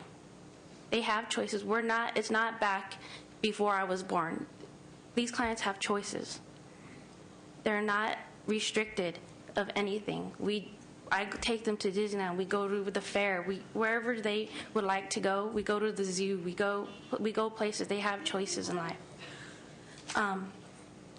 And I'm also with my peers and the committee reconsidering and leaving Latterman open so the community could utilize all the special services that we provide. And utilizing it. Latterman is a beautiful place. And whenever you guys are welcome, you can come visit me in my classroom. All right. And I thank you for your time. Thank you, Ms. Munoz, and also for sharing your furlough day with us. Hi, I'm Gates Moody. I am the mother of Patricia Moody, who is age 67. For the past 53 years, she has lived at Latterman. I hear her today before you to plead with you not to close the place that she knows as home. When I go to see her, she is very peaceful, content, and satisfied. My trust in the staff are very comforting. After my visit each week, I leave with good thoughts in my mind, knowing that Latterman is nurturing Patty's needs. At the age of 83, I'm getting up in my years and always believed that Latterman would remain Patty's home for the rest of her life. She is unable to speak, so we have to speak for her. She wants to save her home and keep up to you to make it safe for her. Let me stay. They take wonderful care of me. They close my home when it is difficult and cause great physical stress. Here at Latterman, I enjoy the weekly music and square dancing with my fellow brothers and sisters. I may not know their names, but I recognize them because they're part of my life. Think of us when you go to vote. Let us live in peace and harmony. Thank you. Thank you, Ms. Moody. Your testimony is very dear and valuable to us. Hi, my name is Joe Walters, and today I'm speaking on behalf of myself, my husband, and our sons. We are parents and conservators of Cameron Walters, who has lived at Lanterman for 20 years. Cameron is autistic and retarded. He can't talk, but he uses a little sign language. A few years ago, he lost his sight, so he's now also blind. We adamantly oppose the closure of Lanterman, but since the DDS has already recommended this course of action to the legislature, we ask that you consider the following. We are shocked and gravely concerned that the DDS has made no effort to ascertain the availability of placements at other developmental centers, including Fairview and Orange County. In fact, the DDS intends to move most or all of the residents into community placement. We find this absolutely terrifying. Make no mistake, a community placement is a life-threatening outcome for our child. We had Cameron in community placement before he came to Lanterman. It's just too dangerous out there for him. There are a couple of incidents that happened that came about in just a matter of seconds that immediately became life-threatening for Cameron. On his way to school bus one morning, Cameron tried to eat a toadstool he saw growing in a neighbor's yard. Although the staff thought they got it all out of his mouth, he actually suffered through 3 days of continuous vomiting and almost died. Another time, a staff member took Cameron to a park that had a deep water lake. Cameron ran out into the lake and began to drown, but the staff member couldn't swim. So she stood on the shore and yelled, "Cameron, come back." Well, miraculously, there was a little boy who was 13 years old fishing with his dad in a boat. He had his junior lifeguard training 2 weeks before, and he jumped out of that boat and saved our child's life. There's just so many dangers and so many unforeseen things that can happen out there in the world for Cameron. The DDS insists that the homes are so much better now. While we fervently hope this is true, we are unwilling to bet our child's life on it. The fact is that some people belong in developmental centers, and Cameron is one of them. If Lanterman closes, we will advocate that Cameron be placed in Fairview in keeping with the ongoing conclusion of his IPP team. However, we are worried about his transition. Our son's world is about to be shattered. He lived on Residence 15 for many years before losing his sight. He knows his way around and can move about with some confidence inside the residence. He's also been able to keep his job shredding newspapers in the shelter workshop on the hospital grounds, despite the loss of his eyesight. But when Cameron leaves Lanterman, he will not be able to see where they are taking him, and he will never again know where he is. He'll lose the familiar places and routines that he compulsively and desperately clings to, because that familiarity is the only thing that calms his autistic mind. He'll be ripped from a home where he feels secure and placed into an utterly alien environment. The staff won't know or understand him, and he'll know and understand no one. And through it all, because he lacks language, we can't explain what is happening to him or why. And there is no way for him to tell anyone that he's afraid or homesick. Although Cameron's anguish will be amplified by his recent blindness, many of the other children on Residence 15 will experience similar distress, especially if they are taken from their home one at a time.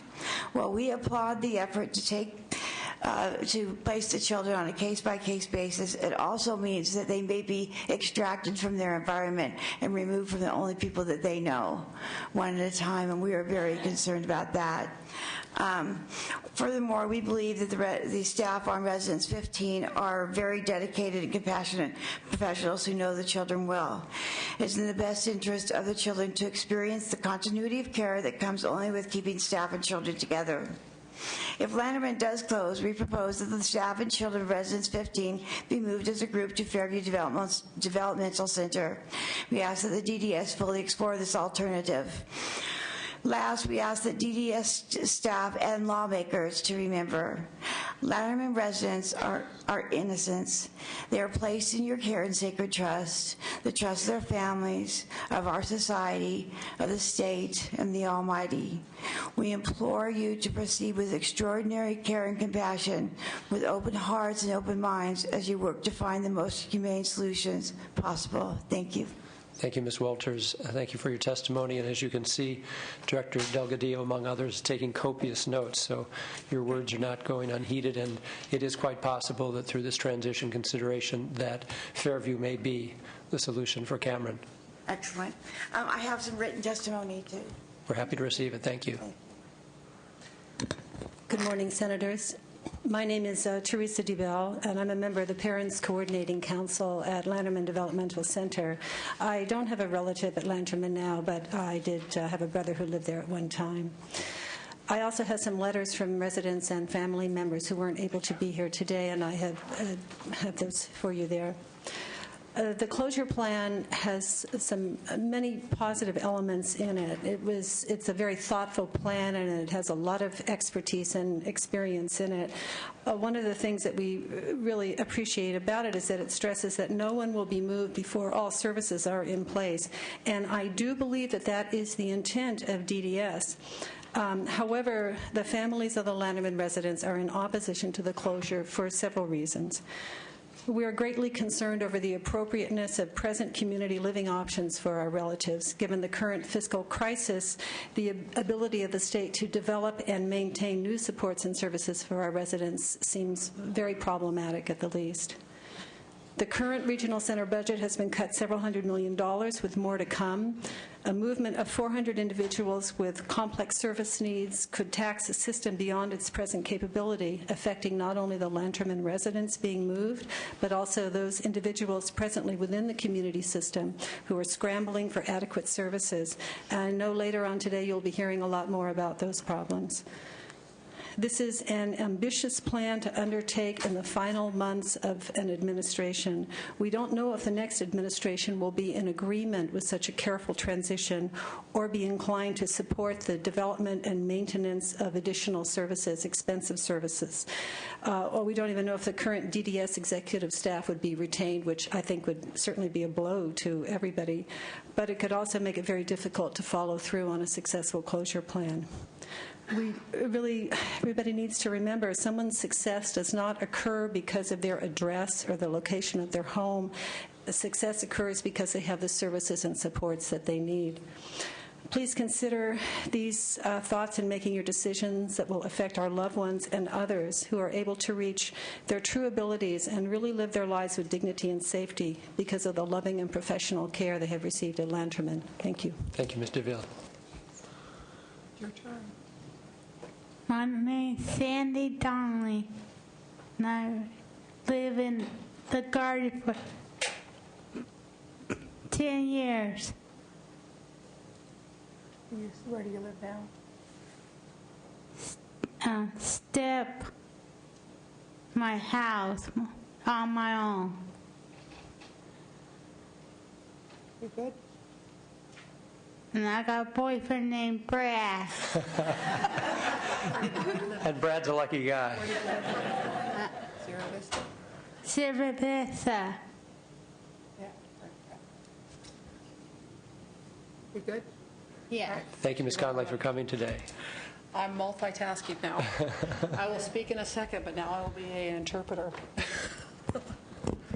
Hello, my name is Michelle. My last name is, if I could pronounce her last name, I would. I just moved here from Los Angeles last month, and I worked in community for deaf people. It was with people with developmental disabilities. I've seen a real huge difference between when they were in that lock facility as opposed to when they were in that community developmental. I really, for myself, she signs really fast. I went to Lanterman Development. Jackie is not this good. So I'm admitting my failures. I went to Lanterman Developmental Center in October myself, and it's really a huge place. there's a lot of empty places there. So I went to visit some of the folks there. It seemed a lot of the deaf folks that I met there seemed very isolated. They didn't have that opportunity to go out in the community. And I really think that it's very important that I recommend the transfer to the community.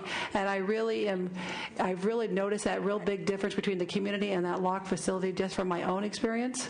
Those deaf residents who live and have finally moved into the community, they really have had this life they're very successful. They have a key to their own home. They have their own house. They have a key. Right? That's the first time, a key. So, you know what? When you're at the developmental center, they've never had that experience in the community. How are they going to know what those benefits are going to be without having that experience? How are they going to learn if they're not out there socializing with their own community? Please do not ignore that. Please allow that transfer to happen to the community. All I want to ask from all of you. So thank you. Thank you, Michelle. She signed very, very fast. Yes. Your turn. Yes, my turn. You can go. You're finished? You good? Okay. Yeah. Hi, my name is Jackie Dillard-Foss, and I am representing the California Supported Living Network, and I'm an interpreter and a facilitator today as well. One is I wanted to recognize I am the CEO of Strategies to Empower People, and we serve over 300 individuals in the Sacramento area, and many of those were previous developmental center residents from Lanterman. We have not served individuals from Lanterman, but from Porterville, Sonoma, Napa, Agnews. We have folks that moved out of the developmental center when they were in their 50s, and we have had folks that have left when they were 18 years old. The transition and the community staff that support them have been phenomenal. The staff that are still there with them day in and day out. So I just really want to emphasize to say, I do hear from the developmental center staff their concerns about what is going to happen, but I have seen such amazing things happen for people with very severe developmental disabilities to people that have a lot more independence. The behaviors, the labels, those have all gone away because I think Michelle really was eloquent. They had a key to their own home, and more importantly, they had a key to their own life. And the other part that I want to talk about is that we serve people that are very medically fragile as well. Do we need dental care in the community? We do, because there was some cutoff last year that we didn't really were thrilled about. So if you want to bring dental back, I'm more than happy to have dental return for our folks.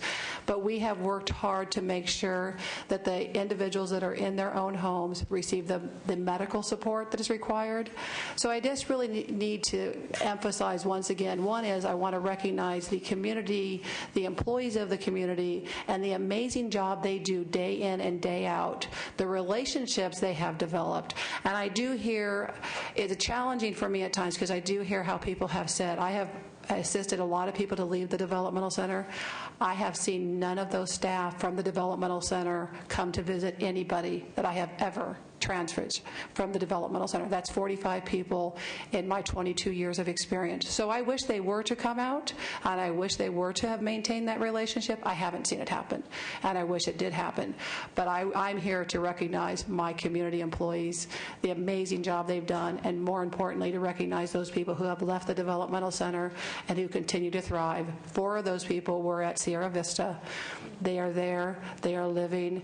They are doing well. That's Brad is her boyfriend, and she just whispered me in line. She goes, Brad's going to the fair for the first time. So it's amazing stuff. I would welcome any of you to come and see that have concerns, from the person with very severe medical needs to someone with pretty significant behavioral needs. We have done it all, and we continue to do it all, and we are blessed to be able to do that. So that's just my message. So thank you. Thank you, Jackie. Good afternoon. It's not morning. Good afternoon, Senators. My name is Joe Meadows, the Executive Director of Paper First California. Welcome back to our committee. Thanks. Paper First California is run by 4 people with developmental disabilities. 42 years ago, who would thought I'd be here today? They told my mother to put me away, shut me up, and you said it would be okay. Unfortunately, my mother didn't believe them. I moved with my family. So the excitement The reason I'm here today is people from California strongly support the closing of the Lanterman Development Centers. We believe that our brothers and sisters should live in the community with the proper support, and with the proper support to get the self-advocacy skills they need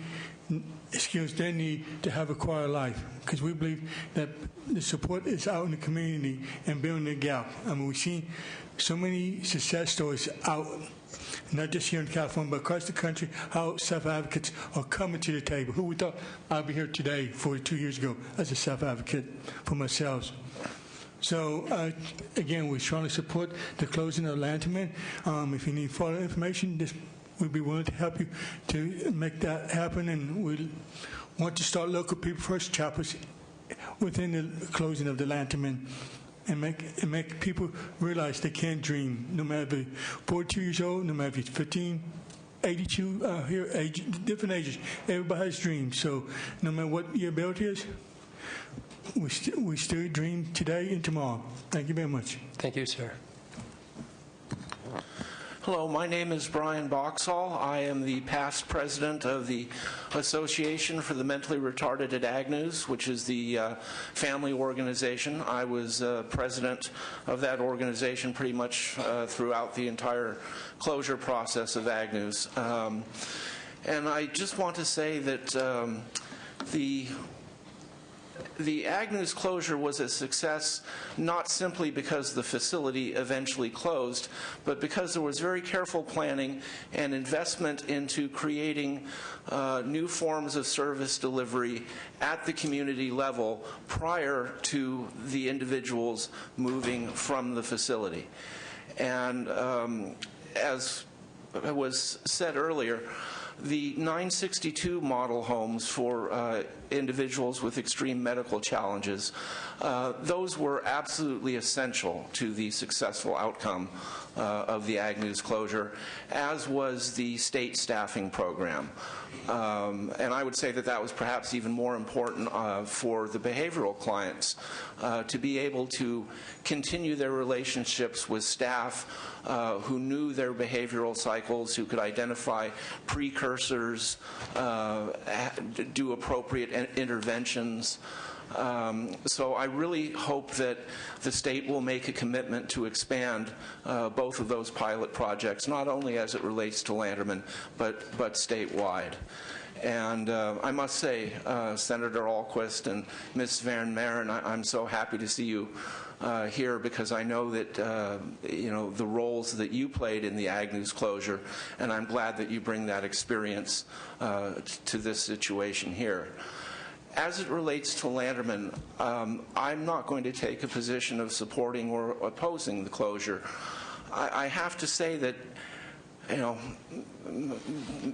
doing this now for 7 or 8 years, I find it very uncomfortable, the number of people who purport to tell other families what is right for them. I think that each family should be regarded as the primary decision maker because they know their child or their sibling the best. So I'm not going to take a position on the closure other than to say, if it does go forward, the state cannot do it on the cheap.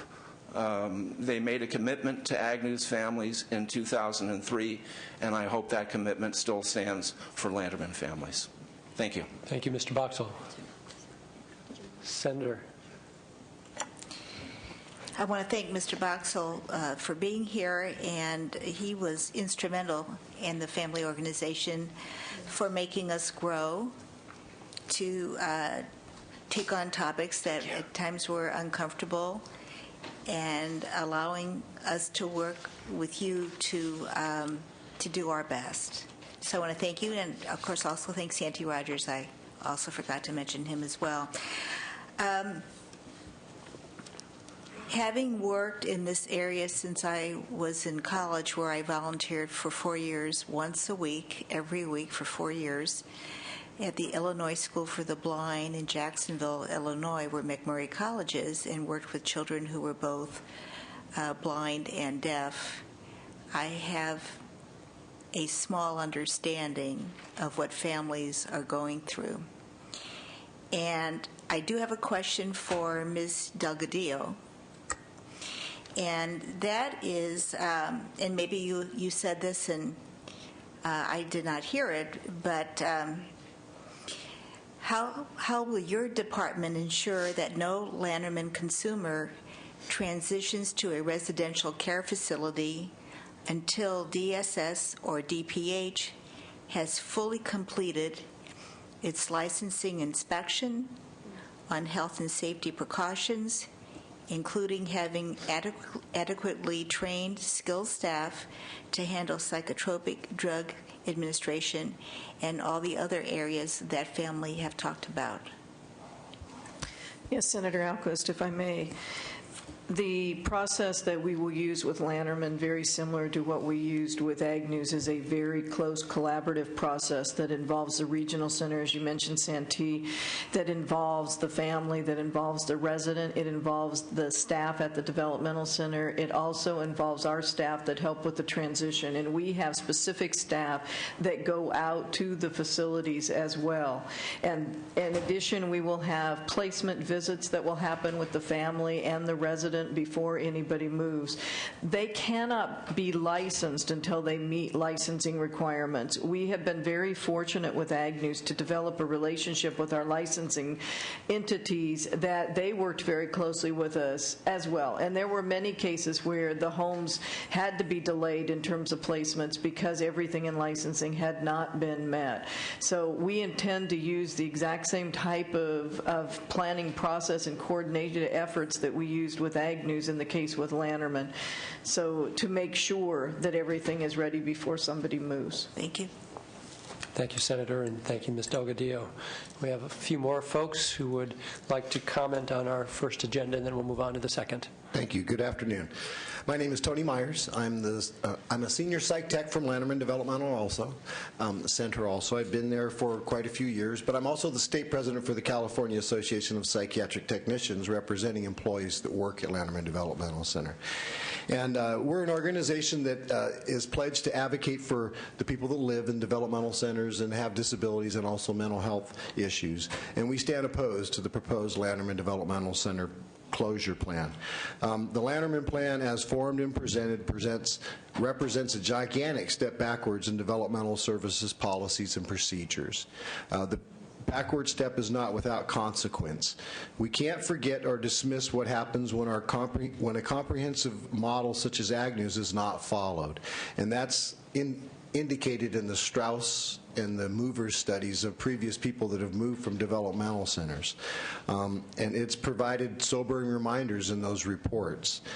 A speedy and poorly implemented plan will be an albatross around the neck of any new administration, which will have to scramble to come to the aid of men and women rushed out of their home in hopes of questionable fiscal savings. As our state's seen too many times, haste equals harm when dealing with people with developmental disabilities.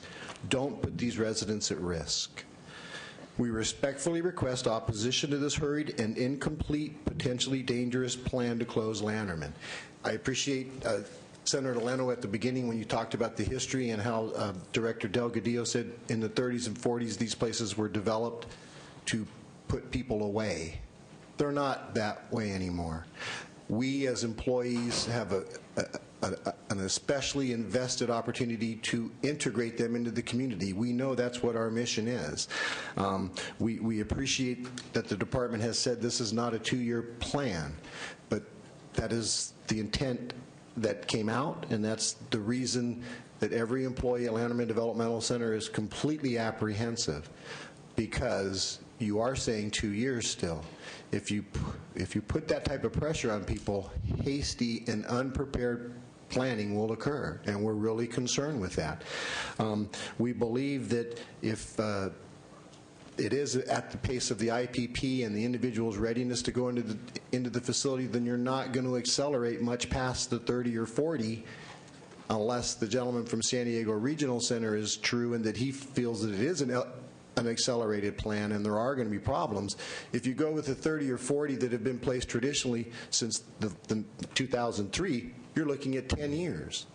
So if the department's able to say that the infrastructure repairs that need to be made are too costly and they're going to occur in the next few years, we have a problem with the cost comparisons, because if you have to replace the boilers in 2 years because they won't meet AQMD standards, well, 10 years is how long this is going to take unless you expedite this placement process. We all look back and, this is hard for all of us to deal with, but I appreciate that Deputy or the Director Delgadillo said that if there's bad placements, they're fixed. The problem here is, you heard about testimony earlier, once this center's gone, the safety net is gone for Lanterman Developmental Center. So we truly hope and we know that you will look at this very closely. And on behalf of the California Psych Techs, I thank you all very much. Thank you, Mr. Myers. My name is Lynn Frampton, and I'm the medical liaison for the STEP program here in Carmichael. I feel passionately about speaking to you today because I've heard of lots of people speaking about their concerns for people that are over 60 and people that are deafblind that would be moving out into the community. Currently, well, like Jackie said, we have more than roughly 45 people that have come out of the DC that I've had the honor of being in that transition team to bring them out of the DC into the community. A few blocks from here, I could take you to a work site where people that are deafblind and people that used to reside in the DC are working, and they have been. They have jobs, they live in their own apartments, they have girlfriends, some are married. They have that kind of life, and they have that kind of life option, which they never did before. I haven't met anybody that is over the age of 60 that if I asked them if they wanted to go back there, they would not go back. If I even drove anywhere near the DC, they would be quite upset, and I would fear for my life.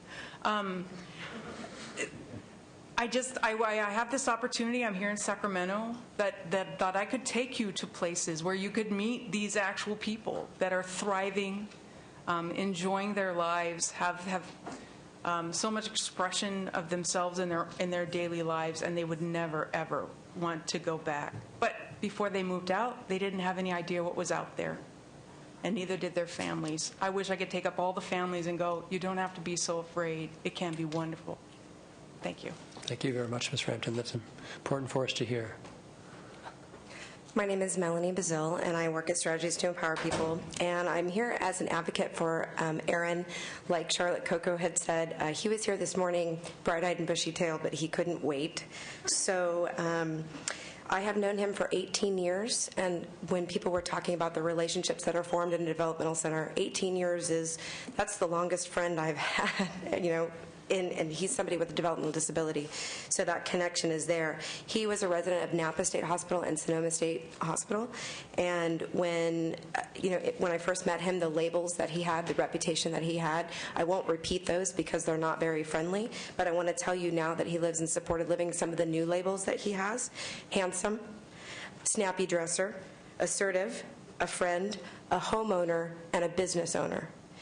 People said he couldn't do it, and he has. It's possible. So I just want to leave you with a couple of thoughts. There is dignity in risk, and each one of us feels that power of choice in our own life, and we're asking for that same thing for people that are transitioning from developmental centers. And not only is the community ready and capable of supporting these people, the community benefits. Everybody that is transitioning or has the opportunity to transition, they change us. It's just like the Sandra Bullock movie. The individual didn't just, she wasn't changing his life. They change our lives as well, so I want you to remember that. And the last thing is we have a concept that we call the GEM concept. Is it good enough for me? So if you go and look at somebody's life in the developmental center and you say, that would be good enough for me, then okay, but that wouldn't be good enough for me. So I'm asking and saying that we support this plan, and that not only do we look at community placement, but not congregate as the only choice, but we look at individual placements for people as well.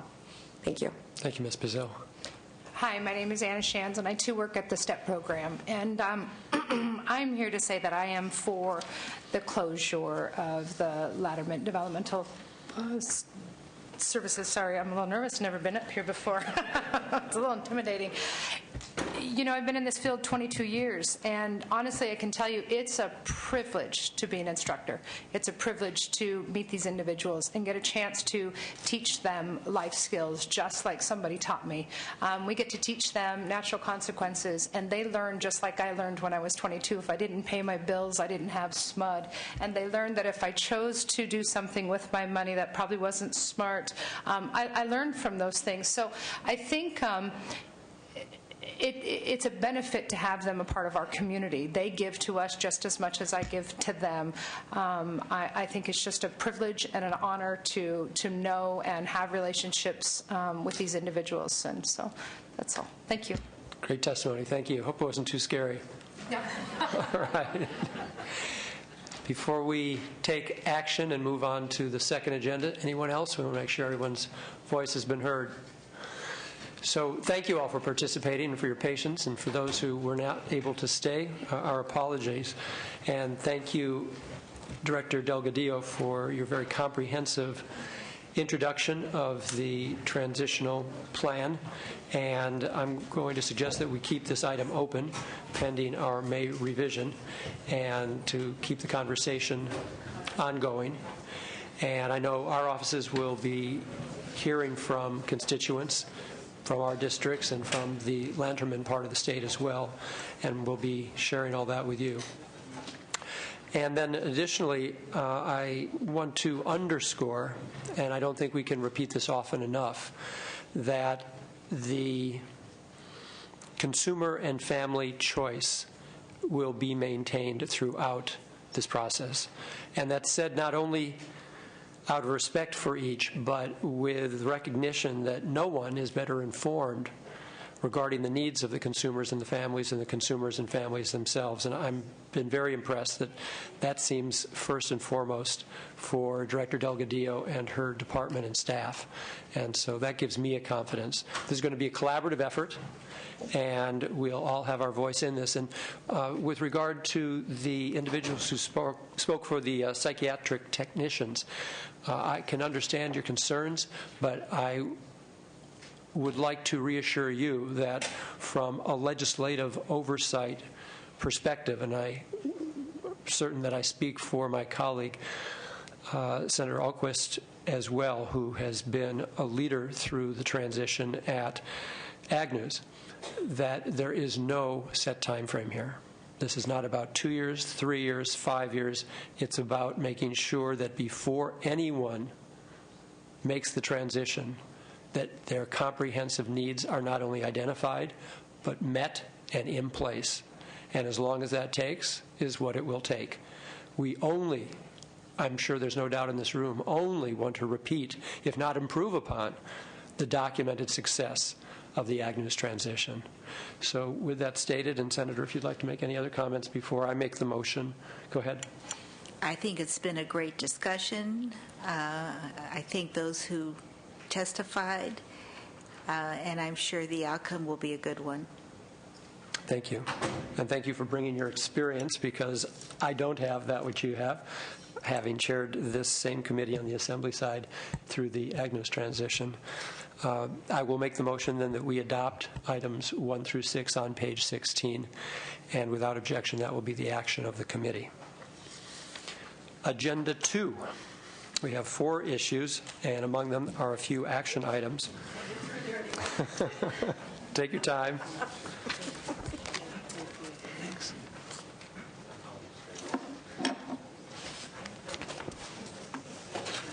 Mr. Chair? Yes. Greg Jolivet with the Legislative Analyst's Office. Thank you for joining us. While we're making the transition, I'd just like to formally get on record and let the committee know that we are, in fact, in support of the closure of Lanterman in concept. We have reviewed the closure plan. We think that given the time that the department had to prepare it, that they've done a great job. It's a good start, and we're looking forward to getting additional information from the department regarding the fiscal details of the plan. Thank you. Appreciate that. So, Director Delgadillo, the first item on the second agenda is a request for an update on current year adjustments. And if you could, as briefly but as specifically, share details with us.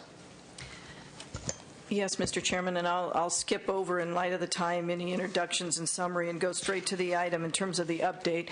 As you know, during the last budget process, the developmental disability system did experience significant reductions, and working with your consultant and the committee, we pulled together they were formerly called a stakeholder advisory group. They asked to be renamed as a budget advisory group, so we pulled together a budget advisory group to seek input to advise the department so the department could make the decisions. And again, these were decisions we made, not the group, but they did help us try to have the least adverse effect on our system. During the last budget, there were two significant areas. One was a reduction of 3% in our payments to both the providers and the regional centers. That's something we'll address a little bit later in this agenda. The second was $334 million. It was a combination of two actions. The first was $100 million. The second was $224. The total $334 million in general fund savings. And to achieve those savings, there were 25 different things that occurred. And to give you an update on where we are with those, excuse me. First, one of the major components of the $334 million in savings was for the department to achieve additional federal funds. And there were several areas where the department was to do that. First of all, we were to expand our waiver to add additional services. We did two waiver amendments, both of which have been approved by the federal government, and we are collecting funding for those items. The second was that we were to apply for something new that no state had done, for a state plan amendment to Medi-Cal, which was commonly referred to as a 1915I. That's just the federal code sections that references it. What it will do once approved is it will allow the state to collect federal funds for services to people that today don't meet the criteria to be on our waiver. In order to be on our waiver, you have to be, if not for those services, at risk of institutionalization. So we have about 40,000 people who are on Medi-Cal today that we provide services to that we're unable to collect federal funds for. That we have submitted the state plan, and we're working with the federal government. We are very optimistic. In addition, the recently signed federal health care bill has made it even better for us. The federal health care bill is going to allow us to specifically identify our population. So we can say those people that are served through the DDS system would be those that would get these additional services. And they are also going to allow us to add some more services that we couldn't previously. So we are now working with the federal government to make adjustments on the plan that was submitted in light of the new federal health care bill. The third item is something that the state has been working on for several years, and that is that we would currently, individuals that live in intermediate care facilities, which ICF facilities, we are not able to collect funding from the federal government for their transportation and day program services. The state's been in discussions with the federal government for several years, and I'm happy to report we have finally reached agreement. And the agreement that we have reached will do a number of things. One, it will respect our system, which was a requirement from the legislature that we not change our DD system so that things are still individually driven from that individual plan. Secondly, it will allow us to get the federal funds, and they are going to allow us with this agreement to do it retroactive to July 2007. So it was, from our perspective, a big win. In order to do that, however, you do have trailer bill language that the department is requesting. The federal government will not sign off on the plan without a state law that makes it clear as to what the responsibility is and how the payments will flow. That will get us close to $50 million a year retroactive to July of 2007. The next item was that we were to also do that for people that lived in skilled nursing facilities, and we will be doing so as soon as we get this one finalized, and then we'll add the skilled nursing facilities. The last thing was that we were to work with the regional centers on downsizing community-level facilities that are considered, for federal government, they won't give you funding for them because they are considered institutions. We have been successful already in working with our partners at the regional centers and with the programs. We were to achieve $1.2 million, and we've already achieved $600,000, so we believe we're on track there as well. On the developmental center side, I won't go into extensive detail, but everything that was on the developmental center agenda for us in terms of the $334 million in savings has been achieved. That included closing Sierra Vista Community Facility. In terms of the community impacts of the $334 million in reductions, we, as you know, the budget was signed the end of July, I believe this time. Is that right? End of July. And in our system, the changes typically take a minimum of 30 days because the regional centers provide notice to the families of any potential changes that are happening in their services that are identified in their plans.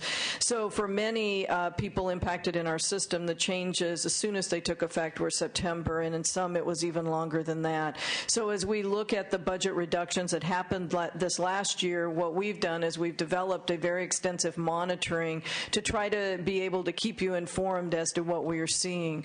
The monitoring is of expenditures. The monitoring is of access to the programs, meaning how many consumers are using the services. It's of fair hearings. We're monitoring the fair hearings very closely. We're also doing site visits. We're doing monitoring visits of facilities, trying to very carefully look at every piece of data available. That being said, the way our billing system works, we have about a 2-month lag, and so the information we have from March is really probably best data for December, maybe a little bit of January. So the data we have here is good data through December, so you're probably seeing 2 to 3 months of expenditures. So I just want to, as we're talking about this, give you a sense that this is preliminary, but it is based on what we're seeing so far on actual expenditures. First of all, we were to achieve savings in the area of the uniform holiday schedule, which meant adding additional holidays. That happened, and the savings are being achieved. Secondly, we were to have savings in the area of transportation, and in those areas, in the area of transportation, that it was to provide the least costly transportation that would meet the individual's needs. Looking at the data we have so far, it appears that we're on track. In the area of in-home services and supported living, looking at expenditures in those areas, we also believe that we are on track. In terms of the area of neighborhood preschools and group training, again, on track. In the area of early start for people using private insurance, based on expenditures in those codes, we believe we're on track.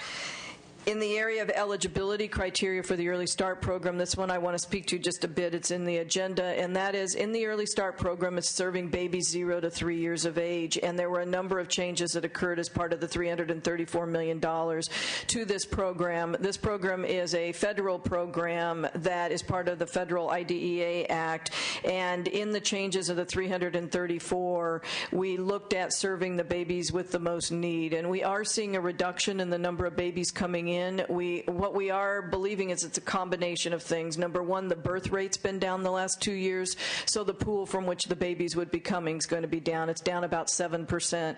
In addition, we believe that there were so many changes all at once that the provider community was getting confused as to what services we offered. The things that I think are most important here in the Early Start is, number one, every baby comes through the same door. Nothing changed about that. They come in, they get the same assessment they always got.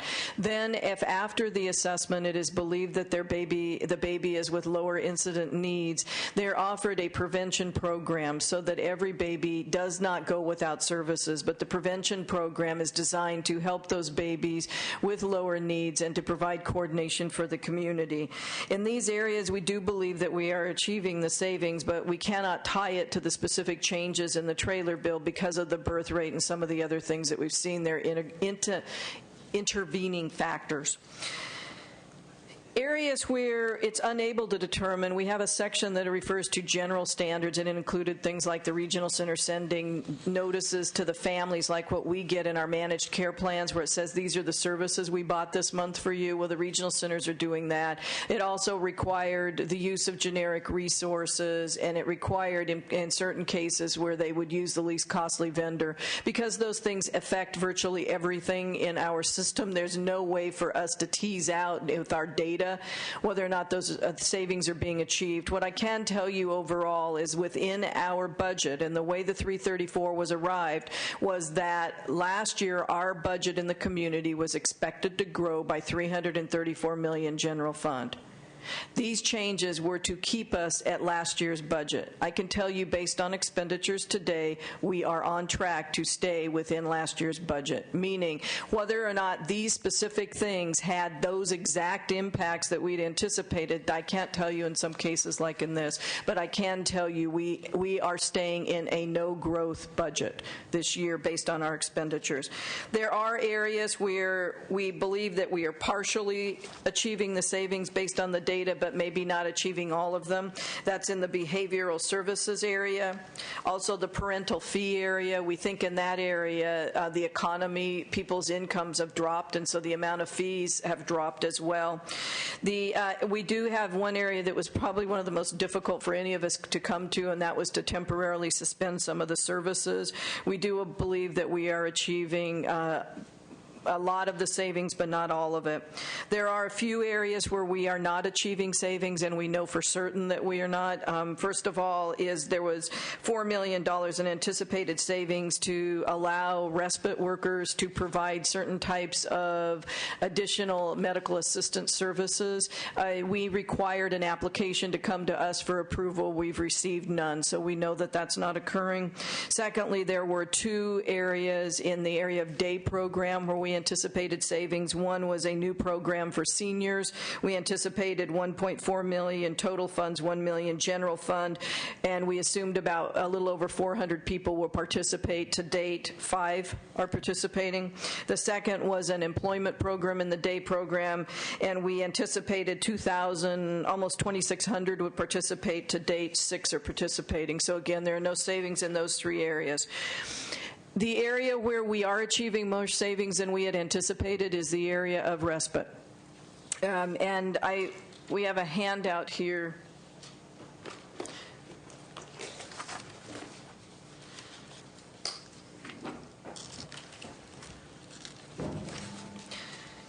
In the area of respite, when the 334 was put together, there were 3 different proposals or 3 different changes that impacted respite. One was the one I mentioned a minute ago where we anticipated $4 million in savings, and we are not saving that. The second was temporary standards that capped the amount of out-of-home and in-home respite that could be received, and in those areas we think we are achieving more than we anticipated. And also, as I mentioned in the Early Start program before, a couple of the changes, one in particular that we made was to provide the services that are federally required, and respite's not federally required unless the respite is for purpose of the family participating in Early Start related activities. And so there was an expected savings there as well. We do believe in the area of respite. Again, in the area of respite, one thing that we did is we did a survey of the regional centers because we don't get hours. We don't get the number of hours that somebody receives, so I can't tell you when I take the dollars, I can't divide it by the number of hours to tell you the exact number. So we asked the regional centers, since they have that data, and we did a survey and said in last year, a year ago, before any of the changes, how many people got respite, how many got respite and it's the attachment that's at the back of the document you just received. How many got more respite than the caps that are in place? How much do you think, in terms of that, how many people got exemptions? Because this statute allowed exemptions. If people's needs for respite exceeded the caps, there was a way to get that. And so we asked them how many people got exemptions and how many people's respite was reduced as a result of that. If you look at that page, that again was based on the number of people receiving respite in the prior year. They did estimate that as a result of that, that they thought that there could be about a $19.6 million total fund savings in the area of respite. And again, we were anticipating that there'd be about a 14.3 total fund savings in the area of respite overall. The other thing in the area of respite that we are seeing, and it occurred before the trailer bill language, is a decline in usage of respite. The number of consumers using respite is down.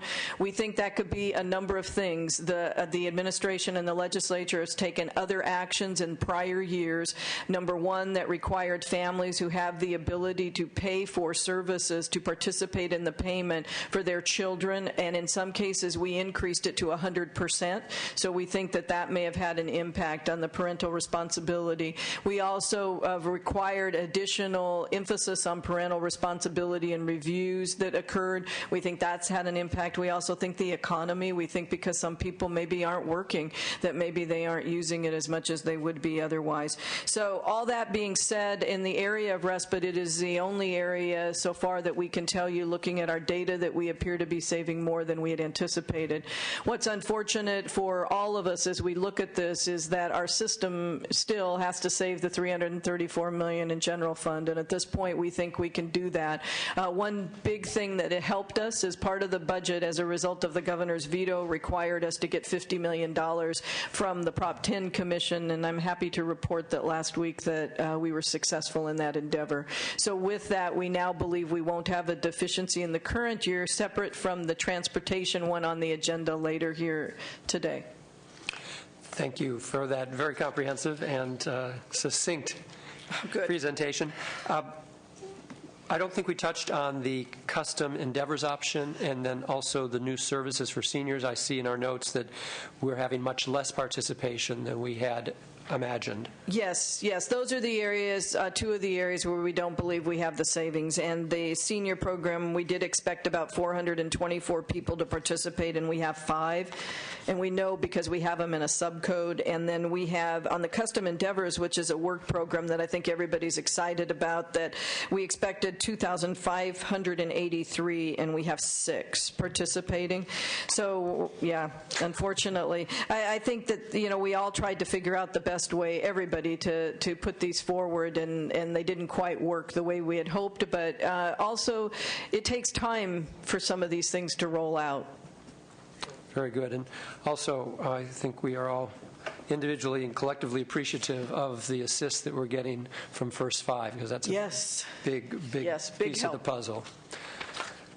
Senator, questions, comments? I do, and I appreciate so much the rapid fire presentation. Sorry. Which is trying to be helpful. Which is very helpful and very comprehensive, and as usual, excellent job. But on the issue of respite services, you answered the question with respect to that being one of the areas where savings have been achieved in excess of those anticipated. But the application of the services for the individuals who've received them, it seems as though the way the caps have worked, that people who needed the services the most and were those that, you know, had their services curtailed. Those that were very light users of those services were minimally impacted. Is there a way that we can apply that reduction in a manner that is more appropriate to the individual needs of the people who are receiving the service? I mean, some people clearly are in a situation where that respite care is needed in a greater way than for others. Senator, and I think this is an issue, and we've been having a lot of discussion with our budget advisory group, and your staff attend the meetings. We always invite everybody to come, and we have all-day meetings, and this is an issue of great concern to a number of the members, and I'm sure they'll testify today. You know, first of all, let me say that it is still individually driven, and the statute, the way it's written, authorizes the regional center to give exemptions, and they can give exemptions for those that are in most need to get more services. And indeed, if you look at the chart, they gave over 2,400 exemptions. There are only about 13,000 people out of all the people we serve that are getting or using the respite. I think that number's correct. I have Mark check. And about 2,400 of them received exemptions. In addition to that, if they still believe they need it, they can ask for a fair hearing. And we've had a number of fair hearing requests in this area. I want to say it's about 900. Half of them were from one regional center because the regional center interpreted it to mean 30 hours a month, not 90 hours a quarter. And I think those issues have been or are being resolved. So there are mechanisms to get additional respite if you need it. In terms of looking at changes to the respite area, what we struggle with is we're going to have to find savings somewhere else. And that's the difficult thing for us, because right now we're living within our budget. We can't create a deficiency, and the unfortunate thing is some areas haven't achieved the savings that we were anticipating, or will take a little longer to achieve it. So it's, you know, we've talked with our budget advisors, and one of the things, we just met with them a week and a half ago, and yeah, about that. And one of the things they asked was to put together a self-selected work group of themselves to look at some other ways of doing it, which we've asked them now to let us know what they want to do. But the real struggle we have is we don't know how to pay for it if you... Right. Yeah. And Mr. Chairman, my point is not that you spend more money in the area, but that we take a look at the methodology for the application of the services among those clients who are utilizing it. And I'm thinking that rather than a cap, a block grant of hours allocated for a particular facility, and then decisions made based on the need for utilization within.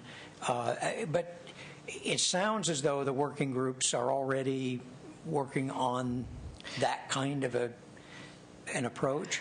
There are groups that have been looking at some different approaches, and unfortunately the ones we've seen so far we think cost money. But at the Budget Advisory Group, we have 2 representatives of Respite, and they asked at the last meeting to create a subgroup, which we said, great, so we're soliciting members. You're open to that input on a different methodology. We are. As long as you achieve the budget. We have to be able, yeah. The problem, one of the biggest problems in the area of Respite is that, unlike many other services, is that the regional center authorizes. So they say to Terry, they say, we will give you 100 hours of respite. That's what's authorized. Well, typically, I won't use all of that. One of our providers said about 60% of the authorized hours are used. Another one said 70%.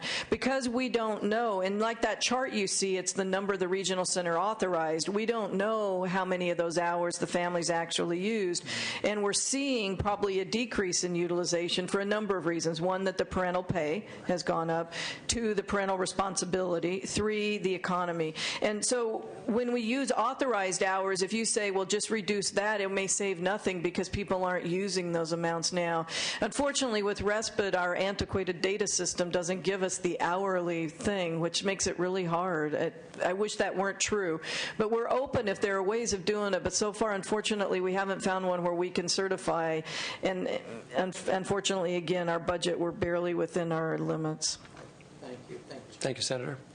So, great overview. We'll move on to the second item with regard to, I'm sorry, excuse me, I have not done public comment, and also LAO or Finance want to comment on anything Director Delgadillo has shared with us. Greg Jolivet, Legislative Analyst's Office. We have no concerns. Very good. Hi, Wayne, Department of Finance. We have no concerns. So we'll move on to public comment.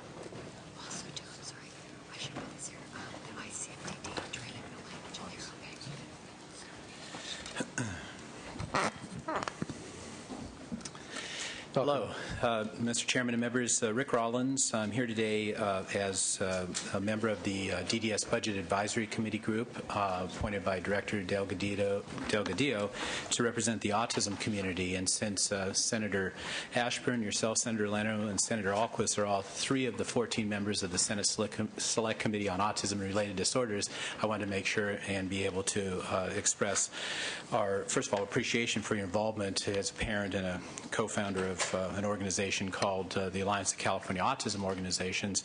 I'm here to just bring to your attention some of the impacts that these reductions have had on the autism community. The 3 major areas of concern, again, and we all realize, and as a budget, as a person representing the autism community in the DDS Budget Advisory Committee Group, we all tried our very best, I think, not only to advocate for our own interests, but also for the good of the whole. And that is to spread out these budget reductions that we had to deal with last year throughout the system so that one particular area didn't take a disproportionate hit. And I think, just speaking for myself, that we accomplished that overall, but there are some areas I think that are kind of shaking out that are a little heavier than others. The number one concern from the autism community's standpoint is the eligibility change in early start. And we're very concerned that particularly the referrals to the regional centers are down considerably. Some of this clearly is because of the birth rate drop, but we also think a major part of this is the fact that we've tightened up on the eligibility, and many of these children with these delays do become regional center clients, and many of them with autism. So that's our number one concern, is the change in the eligibility. The second one is on respite, particularly with respite related to the early start, the elimination of, flat-out elimination of respite in that area. And the third area is some of the suspended programs have had an impact as well on our community. So I bring those to your attention and appreciate your continued good work on our issues. Thank you, Mr. Rollins. Thank you.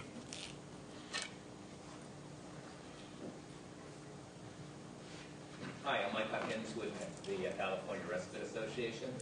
And go ahead. We represent about 30 respite agencies throughout the state of California, and I appreciate the chance to give input today. We've been tracking, in terms of actual hours between last fiscal year and this fiscal year, and we've been working in cooperation with CASA and gathering these numbers. And so we have numbers through February, and they're indicating probably a larger drop in hours than probably what's being indicated by the DDS information that's provided.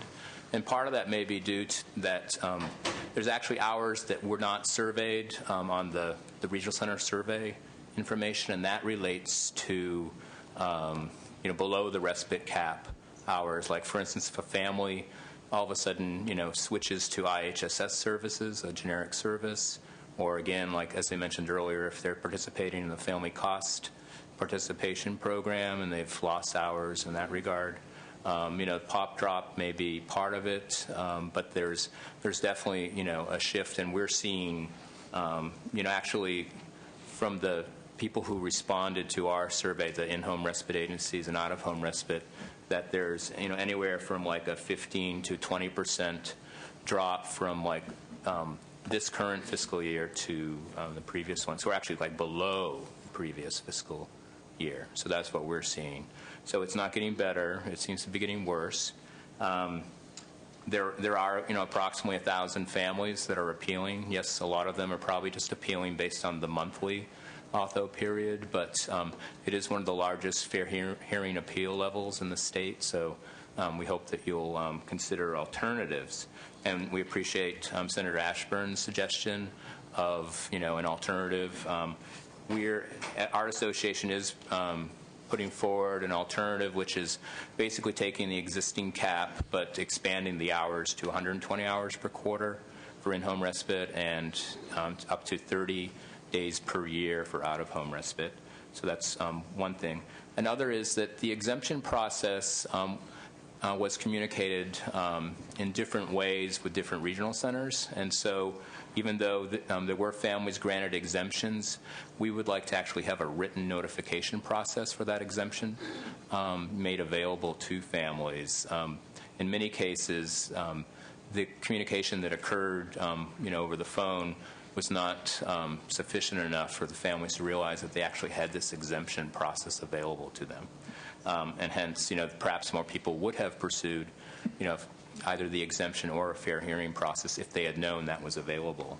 And then finally, we realized that camp services provides an alternative to out-of-home respite services, and so traditionally that's been a traded service between in-home respite agency and camp services. So it's a trade. So it's sort of a cost neutral, where some hours come from our pocket and go to camp services. So we're putting forward a proposal in terms of potentially how to bring back camp services by trading either hours from in-home respite or alternative services that are traditionally not provided for when somebody, like for instance, an adult goes to camp, they don't attend a day program.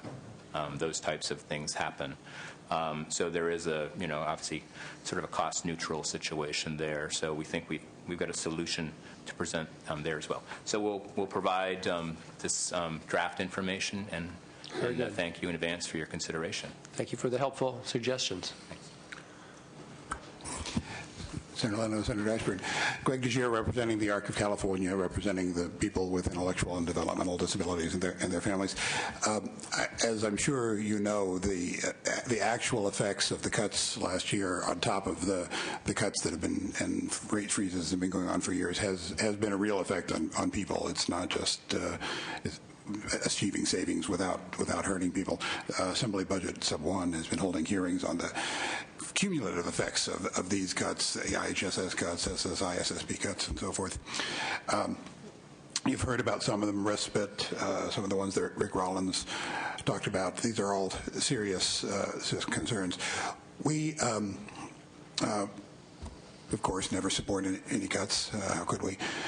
We recognize that we're probably going to have to cut the $25 million that the governor has proposed, and we have an alternative to the department's proposal. And the alternative, you've been given this, is to take that $25 million out of the $36 million that the governor's budget proposes for the prevention program.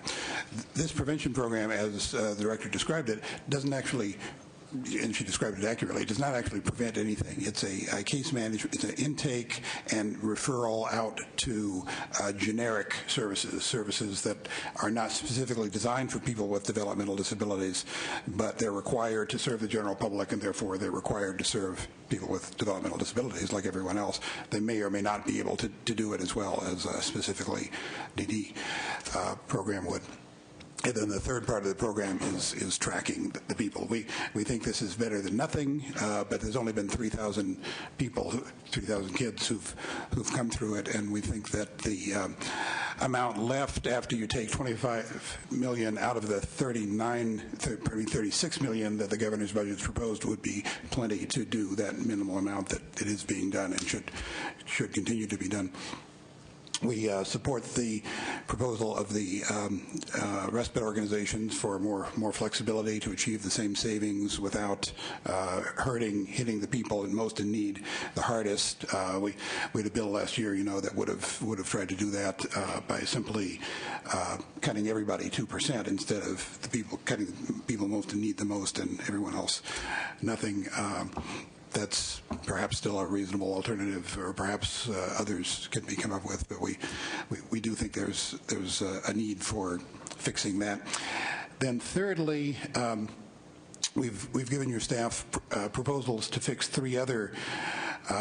You could call them technical parts of the department's language in the trailer bill last year, but some of them have had some very serious effects for our people. One is there was never any intention on anybody's part, not the department, not the regional centers, not the stakeholders, nobody last year, that the individual program plan process would be supplanted, that the regional centers would be given arbitrary authority outside of the IPP process, which involves consulting the consumer to make cuts. In the chaos of trying to implement all of these cuts last year, however, some regional center staff members interpreted it that way, and in fairness, there is some language in the trailer bill last year that could be interpreted, we think it misinterpreted, but could be interpreted as giving the regional center staff member the authority to make unilateral cuts. So one of our proposals is to simply clarify that the IPP process has not been changed and does remain in effect.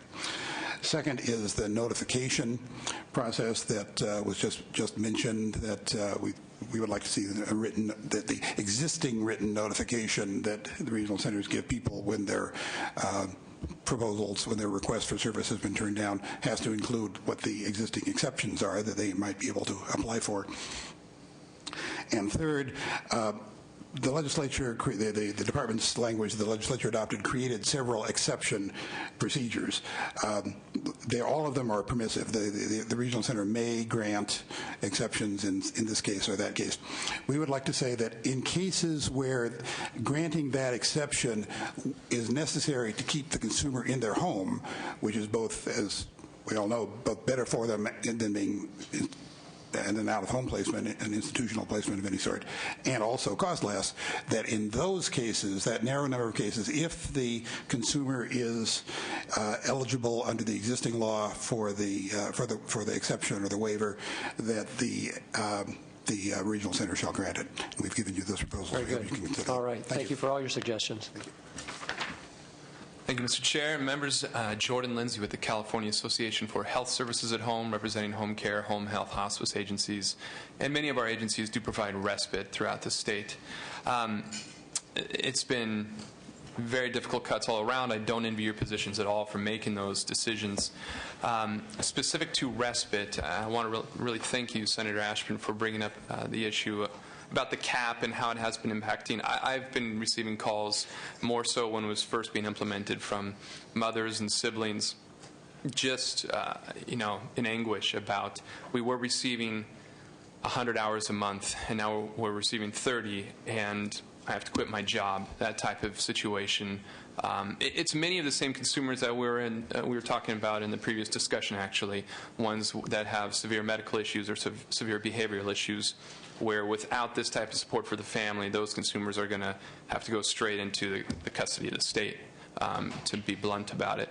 And so we really do want to work with the legislature and the department to find an alternative, find a way where the cut is more equitable to all individuals receiving respite. So it's not just those with the greatest need who are getting hurt the most, and their families. In regard to the exemption also, the exemption is working in some places it's not working. The regional centers have the ability, they're all independent, to implement things as they wish in certain regards with some flexibility, and unfortunately the exemption is not working as well as it should in some situations. And we would really like to see, as my previous colleagues have mentioned, the exemption process be given some more clarity, the regional centers be required to notify the families and the consumers about the exemption availability if they believe that their situation does require hours of respite beyond the cap.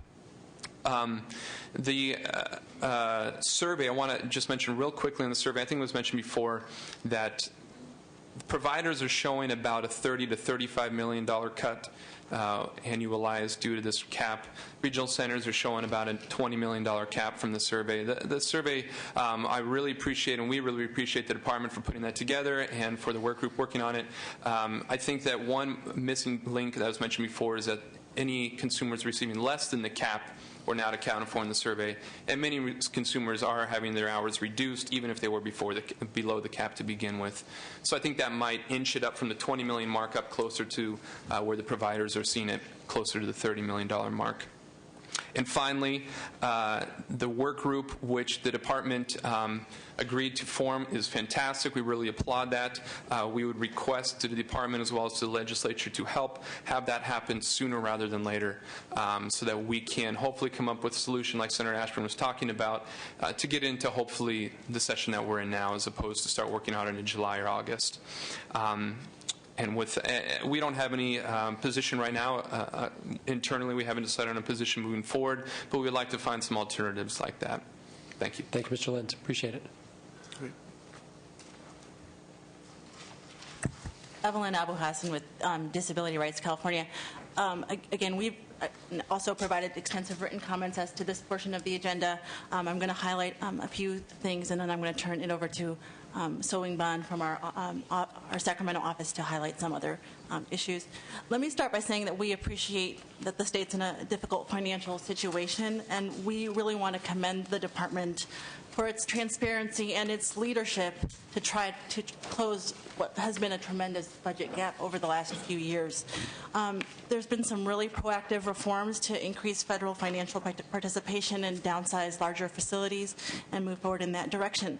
That being said, we are concerned with the significant impact of the budget reductions on the community, and we have seen in our offices alone an increase in requests for assistance.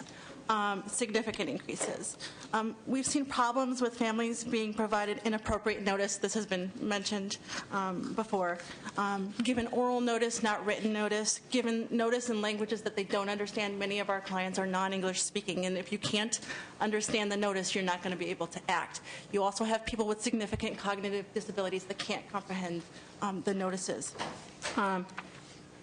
We have some recommendations which we've outlined in our written testimony. I'm going to talk about a few, Sewing's going to talk about a few, but among them is one, looking at ways to increase revenue rather than continually cutting community services. We also agree with the previous mentioned proposals to look at different ways to use respite, using a portion of the respite for camping services where the IPP team deems that appropriate for the individual.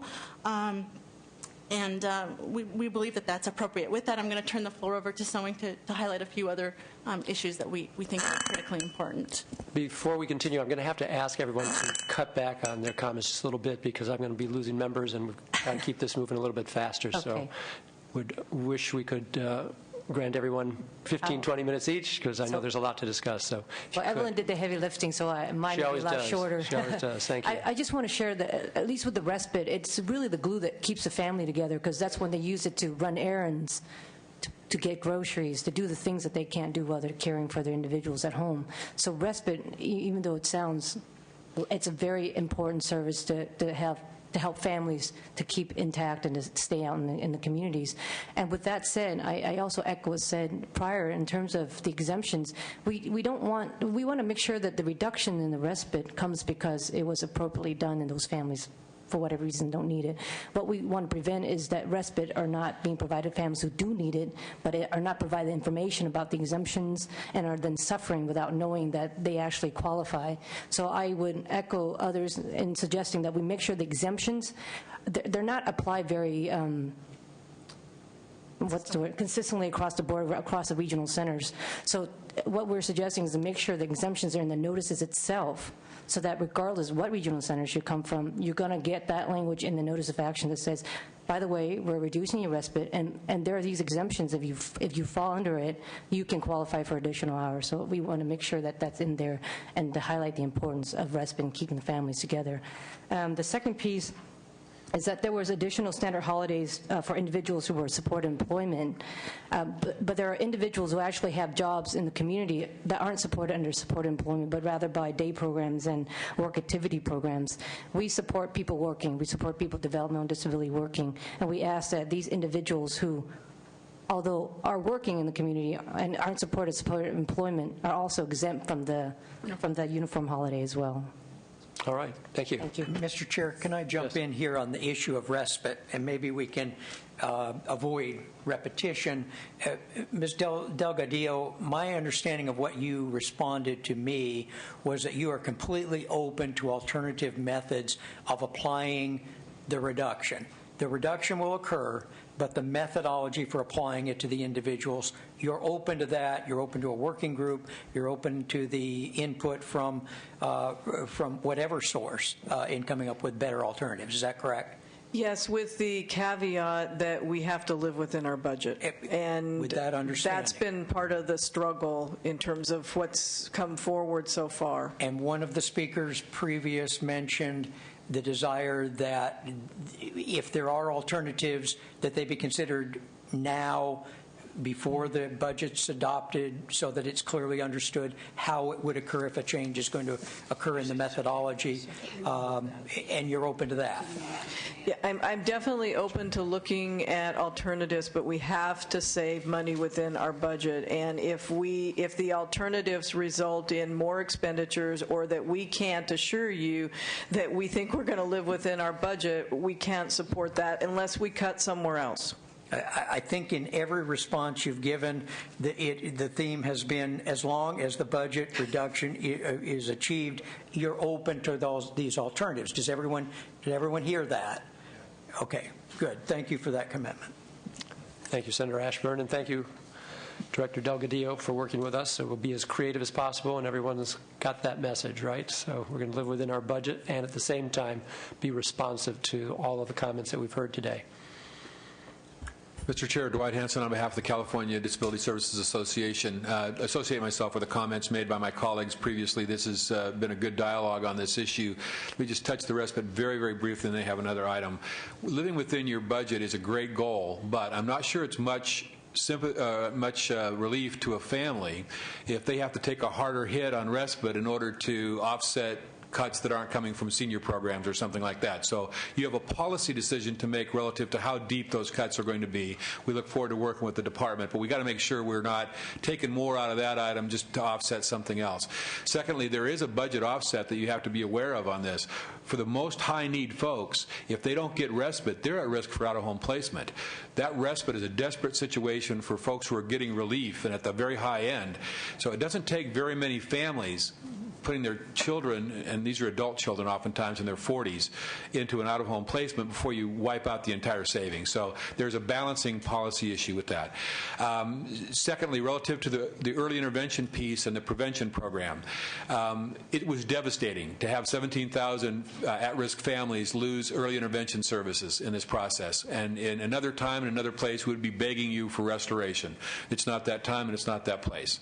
The prevention program really is a follow-along case management program, and as was said earlier, the difficulty is we financed for $36 million next year to provide services for these kids so their families can basically get calls every 6 months to find out how they're doing. Given the crisis where people are actually losing services and we are facing additional deeper cuts, $25 million in cuts, we would much rather see that money allocated in a way that reflects the actual caseload that's being carried by the regional center, which is probably closer to $5 million and not $36 million. And capturing that money for other purposes, I understand all those issues, but we have these huge needs in the community services. So if we're going to capture those dollars and not spend them for that purpose, let's spend it so we don't make it worse for the people with disabilities.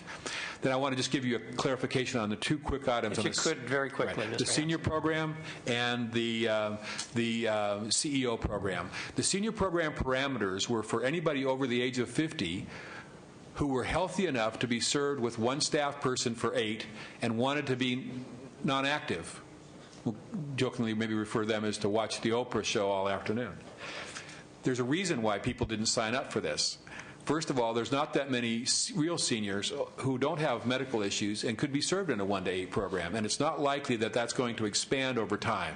If you're young enough and healthy enough to be active, you want to be active, and by the time you're older and you have real issues, geriatric issues, you can't be served in a 1 to 8 model. The second argument is the CEO, the Custom Endeavors Program.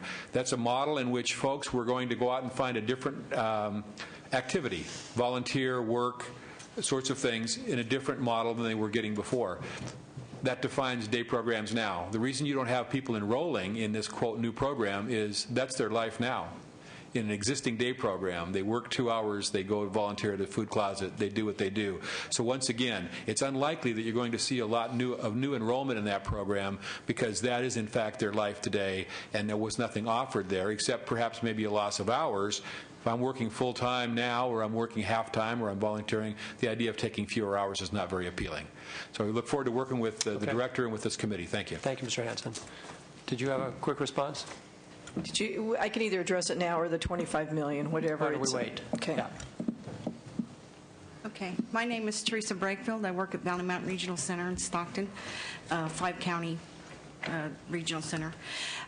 I wanted to say one thing about respite, and that is I think that you could probably save money by standardizing the assessment. And the reason why I say that is because I do assessments for family respite, and many times when we have transfers in from other regional centers, and I'm using our regional center assessment, and then I tell the parents how much they qualify in our regional center, they must have a heart attack because it's like way less than what they came in, and then it automatically goes to hearing. So if the assessment was standardized to all regional centers so that all families with children or people with disabilities was the same or very much similar, then we would not have the conflict that we get of being the first line person to have to tell the parent, you know, you're not going to get 100 hours here. You're only going to get 16 hours a month, because they really attack you me, for delivering that kind of information. And it would be, I think that it would just standardize, and then when they transfer, then it would be the same. All right. My second thing is that I'm really, really concerned about what the gentleman and the people said before about cutting the other programs, cutting Medi-Cal, cutting in-house support services, cutting these, because it hugely, hugely, hugely impacts what we have to do at Valley Mount, or at the regional centers, because then someone along the line is going to have to pick up what somebody else is not doing. So if everybody is going along stably, then we can work much more together. And when things change, then we all the agencies have to work on, okay, well, we're not doing that anymore, and who's going to fund this, and who's going to do that. And it's extremely time-consuming, which then costs a lot of money also. The third thing is, and this is my last issue. If you could do it very quickly, please. I am. I'm trying to do it quickly. Great. Is that when I have families that are already torn apart because we don't have services in 5 counties that can care for a child at home who needs total care, 24 hours. Okay, so that little girl is way off in Saratoga, and her family lives in Stockton. They have no transportation, no anything to get to them. So it bothers me that there is not enough funding to provide and services to provide. And when you were talking about closing the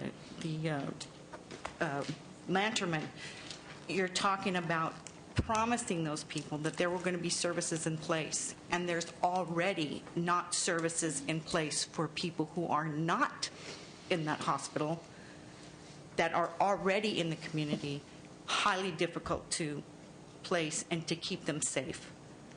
So that's my All right. spiel. Thank you. Appreciate you taking time to be with us today and for all your good service.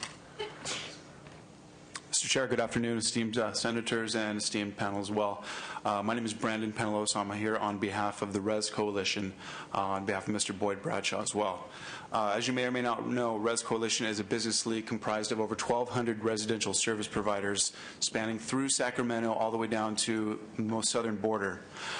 We are here today to remind the legislature that we cannot continue to survive these cuts. As Senator Ashburn pointed out earlier, we are not here to dispute that. We are actually looking for ways to acknowledge that we are here to help mediate these cuts and expenditures to us. With only one funding increase since the year 2000, we're already struggling to survive. I respectfully encourage you to consider your own household, imagining running your own household with the same income that you received in the year 2000. DDS is also proposing an additional 1.25% cut on top of the already 3% that we've already had to endure. We have no more places where we can cut and very little room to tighten, as everyone here has already said. With very little flexibility due to the extensive regulatory oversight, and 70 cents out of every dollar going to direct required staffing costs, and the remaining 30% going to general facility expenditures. DDS has suggested that they may consider administrative relief to offset this pay reduction, and it is our understanding that this change might mean change to the regulatory environment, which would be open to consider. Thank you for consideration on behalf of the Res Coalition of California. Thank you, sir. Hi. Hi. My name is Jennifer, and I work for Valley Mount Regional Center in Stockton. I'm a service coordinator there. I've worked there for over 8 years. Last year, we took the cut of 3%, and a lot of our vendors took the cut, and it's really hard to provide the services for our clients already. Now the proposed another 1.25, so we're proposing another 4.25 cut. And the only way I can relate this is earlier there's the controversy of closing the developmental center. Well, in order to place those people out in the community, they need lots of support. So in that, you have supported living service providers, you have OTPT, everything that they've been providing there inside the developmental center, we're going to be providing it out in the community. You know, we're talking about paying for their homes. If these clients are mostly dual diagnosed. So not only are they maybe some sort of physical disability, but they have a mental health condition. You're talking about bipolar, schizophrenia. So they're going to need lots of support. And we're talking about doing these cuts. How are we going to have the money to place these people within our community safely, and we don't have the money to do it? Very good. Thank you, Jennifer. Okay, thank you. Good afternoon, Mr. Chair and Senator and staff. My name is Simeon Gant, representing Service Employees International Union of California, and my members, two of the members explained in a lot more detail about how these cuts are affecting their work more than I could do, but we certainly applaud the fact that we do have representatives on the stakeholder group who are capable and able to kind of help with those cuts, and so I'm just here to oppose the cuts. The additional 1.25% just puts more impact on our regional center employees. And when that happens, it also, of course, hurts the consumer and the family as well. So we hope that you too find that these cuts are too difficult and maybe they can be absorbed in another way. Thank you, Mr. Gant. Senator Bob Baldo, Executive Director for the Association of Regional Center Agencies. My job is to represent the regional center system here in Sacramento. And a couple of comments I want to make is that relative to the implementation of what it is that we just has happened, has been historic in the regional center system. Nothing of this magnitude has ever occurred in the 35 years or so that I've been connected with this system. And that is that we've had to save or come up with $40 million of general fund savings and roughly $500 million total funds in one fiscal year. That has put incredible pressure on this system, on the individual regional centers, on the service providers and the families and ultimately the consumers that we serve. It was not a perfect thing that happened, and it couldn't be perfect given the timelines in which it happened.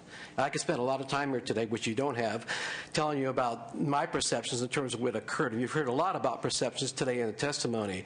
How accurate they all are remains to be seen. I think we still don't have all the data, the empirical data, to show what exactly has occurred and is still occurring relative to this monumental thing that has occurred. The good news is it appears we've lived within our budget. The bad news is a lot of people have been affected in a very dramatic fashion.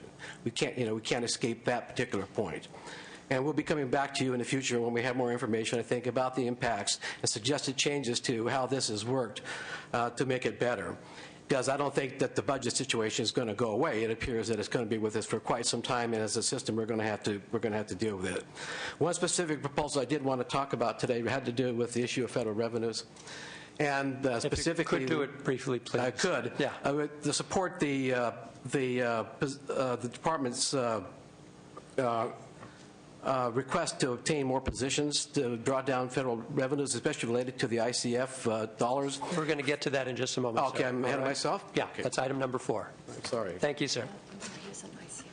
Thank you. Excuse me. Yes. You're talking about the... Ms. Delgadillo, in her report, mentioned drawing down additional federal revenues, and I guess I probably got ahead of myself a little bit saying that I supported the idea of doing that, and that the department has done a fabulous job, I think, in drawing down federal revenues with not a lot of staff to do it with. And I think that they need the staff, and we will need staff in order to help out to draw down the $44 million. That's very good. Thank you. Okay, thank you. Sorry, Diana Dorota from the Executive Director of InAlliance. We provide employment services and supported living in Sacramento and surrounding counties. Just a couple of comments about some cleanup on the language. We are creating a perfect storm in the community around employment. I know the state of California has a new message, employment first. We had a 10% cut in supported employment recently, and forced furlough days in the language that was put forward has caused people who receive services and day programs, work services, to lose 4 additional work days. What that's done in the employment setting is employers don't understand why there would be special disabled holidays. And it's irritated the employment community, the employers, who are all already dealing with the recession. So we could have employment last if we continue with that. The other is we do not know what the full impact of the $334 million cut is. And what we are seeing in the community is some misinterpretation of the least costly vendor language that's part of the trailer bill. We are seeing people pulled out of work services because they tend to be a little more expensive and being offered only segregated day services, one of which has a sandbox in it. So our consumers are saying no. The regional center, without their permission, they're denying them employment services and moving them to something less costly. But it's happening on a regular basis in our community and throughout the state of California. So I'm bring that to your attention. Thank you. Thank you, Mr. Rhoda. So we've somewhat melded our first two items here. Oh, I'm sorry. Yes. Holly Fermini with Platinum Advisors on behalf of the United Association of California Care Providers, the residential and day program providers in the East Bay Area. I want to just, again, we continue, like everyone else, to oppose the existing cuts and future cuts to the rates for the program providers, and we, for all the reasons stated before from our colleagues. But I also want to just reiterate and remind folks that we are small businesses, and there's a cost of doing business, and there are a variety of alternatives and things that we like to make sure remain on the table of how we can reduce the cost of doing business by streamlining reporting requirements, monitoring requirements, and we look forward to this year as the cuts continue to move forward and the new reductions that are most likely coming down in May, that we'll work with the department and work with the legislative staff to seek alternatives to reduce the cost of doing business to offset the existing cuts and any future cuts to our program providers. Such suggestions are very welcome. Thank you. So we do have some trailer bill language before us. Do you want to comment, Ms. Delgadillo? And then also with regard to the additional $25 million. Okay, I'll try to be quick. The trailer bill language before you is associated with the department reaching agreement with the federal government to bring in federal funding for day and transportation services for people that live in ICFs. And the federal government's unwilling to sign off on our agreement until there's state statute. The state statute just clarifies that the ICF is going to use the existing system and that they'll be responsible for ensuring that the services are provided. The second thing the trailer bill does is it gives DDS the authority to pay the ICF. They are Medi-Cal providers paid by Health Today, so this just authorizes that. And the third thing is it just clarifies what Health needs in order to make their payments on the other end. The biggest issue is the funding mechanism whereby we can collect the money. I can go into more detail, but that's high level. Very good. Thank you. Senator Ashburn, do you have any comments or concerns about the proposed trailer bill language for ICFDD? ICFDD, right. H's and N's. Yeah. To make it more complicated. Very good. So I'm going to make the motion that we accept that proposed trailer bill language. Okay. And without objection, that'll be the action of the committee. And then we have heard an appropriate concern about how painful this 3% now continued cut to the regional centers, both in their purchases and also their operations. Now there's this proposal to augment that even further. Yes. Not easy to even consider. If you could speak to it, please. Yes, Mr. Chairman and members, the governor's budget, when it came out in January, did have an additional reduction of $25 million general fund with direction to the department to reconvene our budget advisory group to seek input, which we have done. As you can tell, there's no member here from the budget advisory group in support of the proposal before you. We did talk at the budget advisory group about a number of different options. The option put forward by the department because it spread the impact throughout the system. We share the concerns of our colleagues on those groups that the impact of the 334 has been significant, and felt that the best way to move forward with the $25 million in savings was again to spread it. We are also recommending, and we need to work with the committee and with your staff, we do want to put forward some opportunities for relief for the providers. When the 3% took effect and when it was adopted again to be extended for another year, it included some relief for the regional centers. So we want to come forward with some trailer bill language that would allow for relief for the providers that would hopefully help them get through this. We understand that they're struggling as well. All right. And I can't tell you I've got any answers here, and I'm just one member of a 15-member budget committee and just one of 120 legislators, but I believe we are asking you to do the impossible at this point, and I think we're asking the regional centers to do the impossible at this point.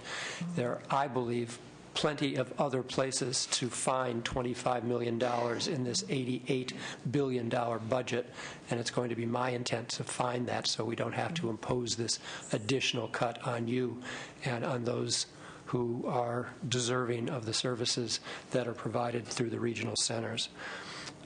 We've already had some public comment on that proposed cut. We're not going to take any action today. I don't want to encourage anyone to repeat anything that's already been said. At the same time, I don't want to close off any public comment as we move on to the next item. So we're going to be leaving this issue open. We do want to move on to transportation. Senator Ashburn, did you have anything additional at this point? Okay.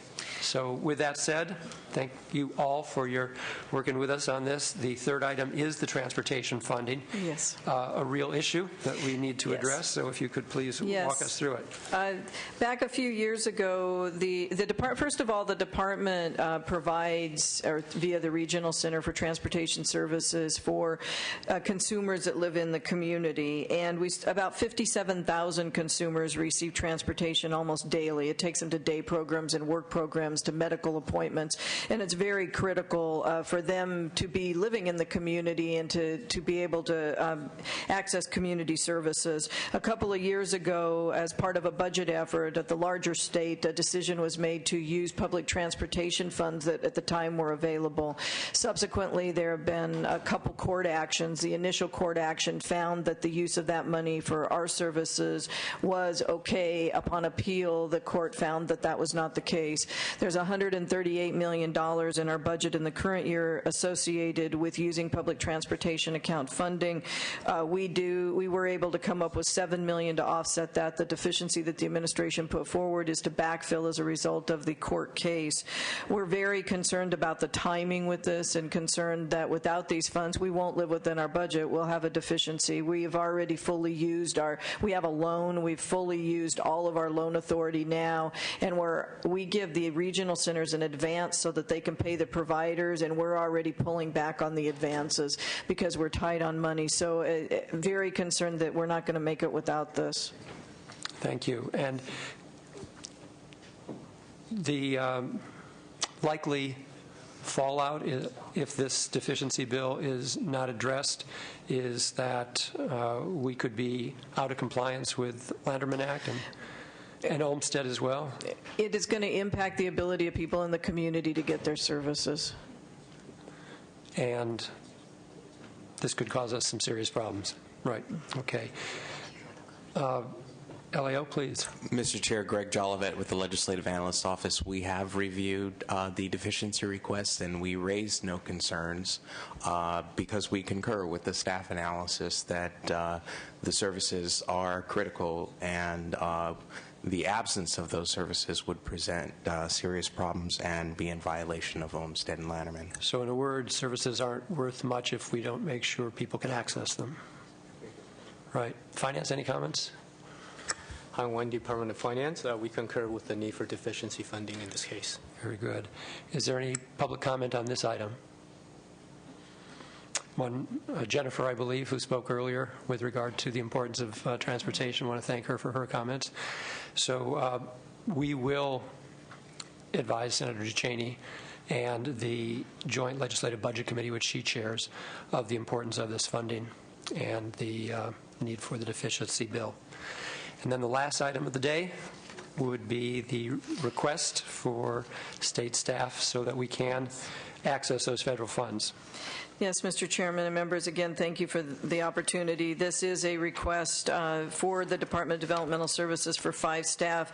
The additional federal funds that we're bringing in take an extensive amount of work to implement. The 1915I, 40,000 people who we are not able to collect federal funds for today, by doing this agreement with the federal government, will be able to do so. In addition, the ICF money that I mentioned, will involve 7,400 people we're not collecting funds for today that we'll be able to, and the department will now be doing new payments to 1,200 providers we've never served before.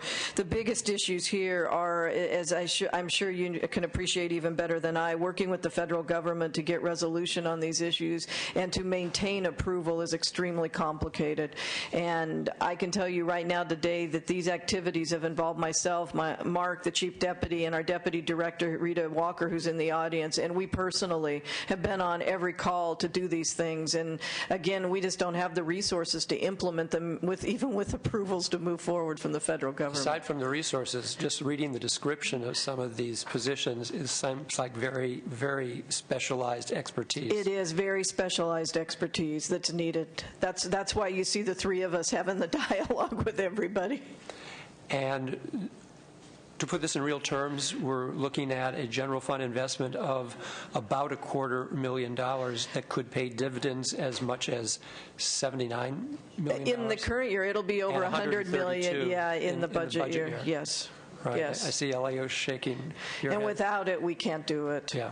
Question, Mr. Very Chair. good. Yes, of course, Senator. Understanding that times are very tight in terms of adding additional positions, but the opportunity to draw in additional federal dollars.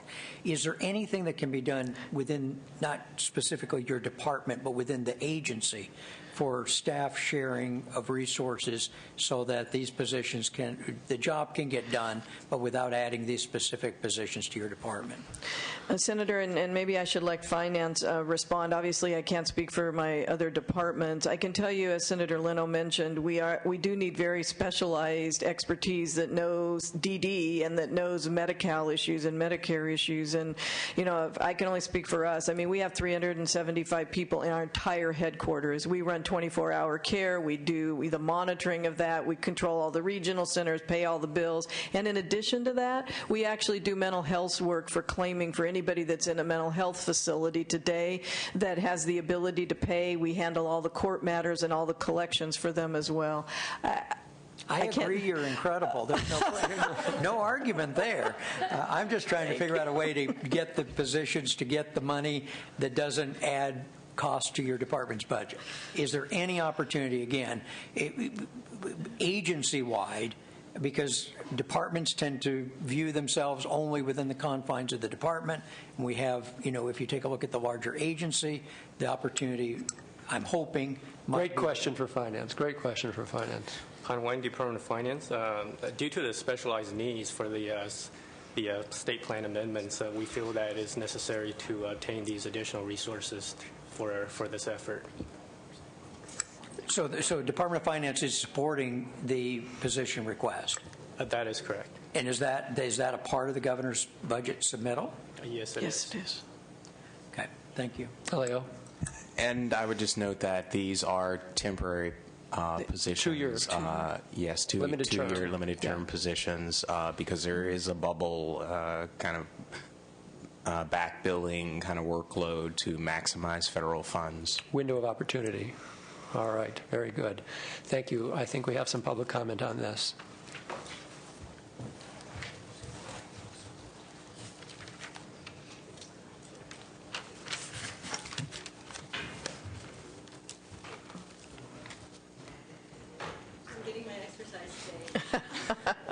Evelyn Abu Hassan with Disability Rights California, very supportive of this proposal and would encourage that some of the funding and resources be used to apply for some kind of waiver to develop the individual choice budget, but very, very supportive of the proposal before you. Thank you. Glad to have your voice. Thank you. Anybody else? Then I will make the motion that we do approve the request for these positions because the dividends are indeed large, and we can't pass up this necessity at this time. And without objection from the committee, that will be our action. Have we left any stone unturned, any page unturned? Should we go out for drinks? I want to thank everyone for your participation today. It's been a very long hearing, a very important hearing, and I think we managed it well. So thank you. I can't thank you enough. And Mr. Hutchison, thank you for being support to Director Delgadillo through it all. Thank you, Finance and LAO as well. Thank you to our viewing public and to my colleagues on the committee. And we stand adjourned. Thank you.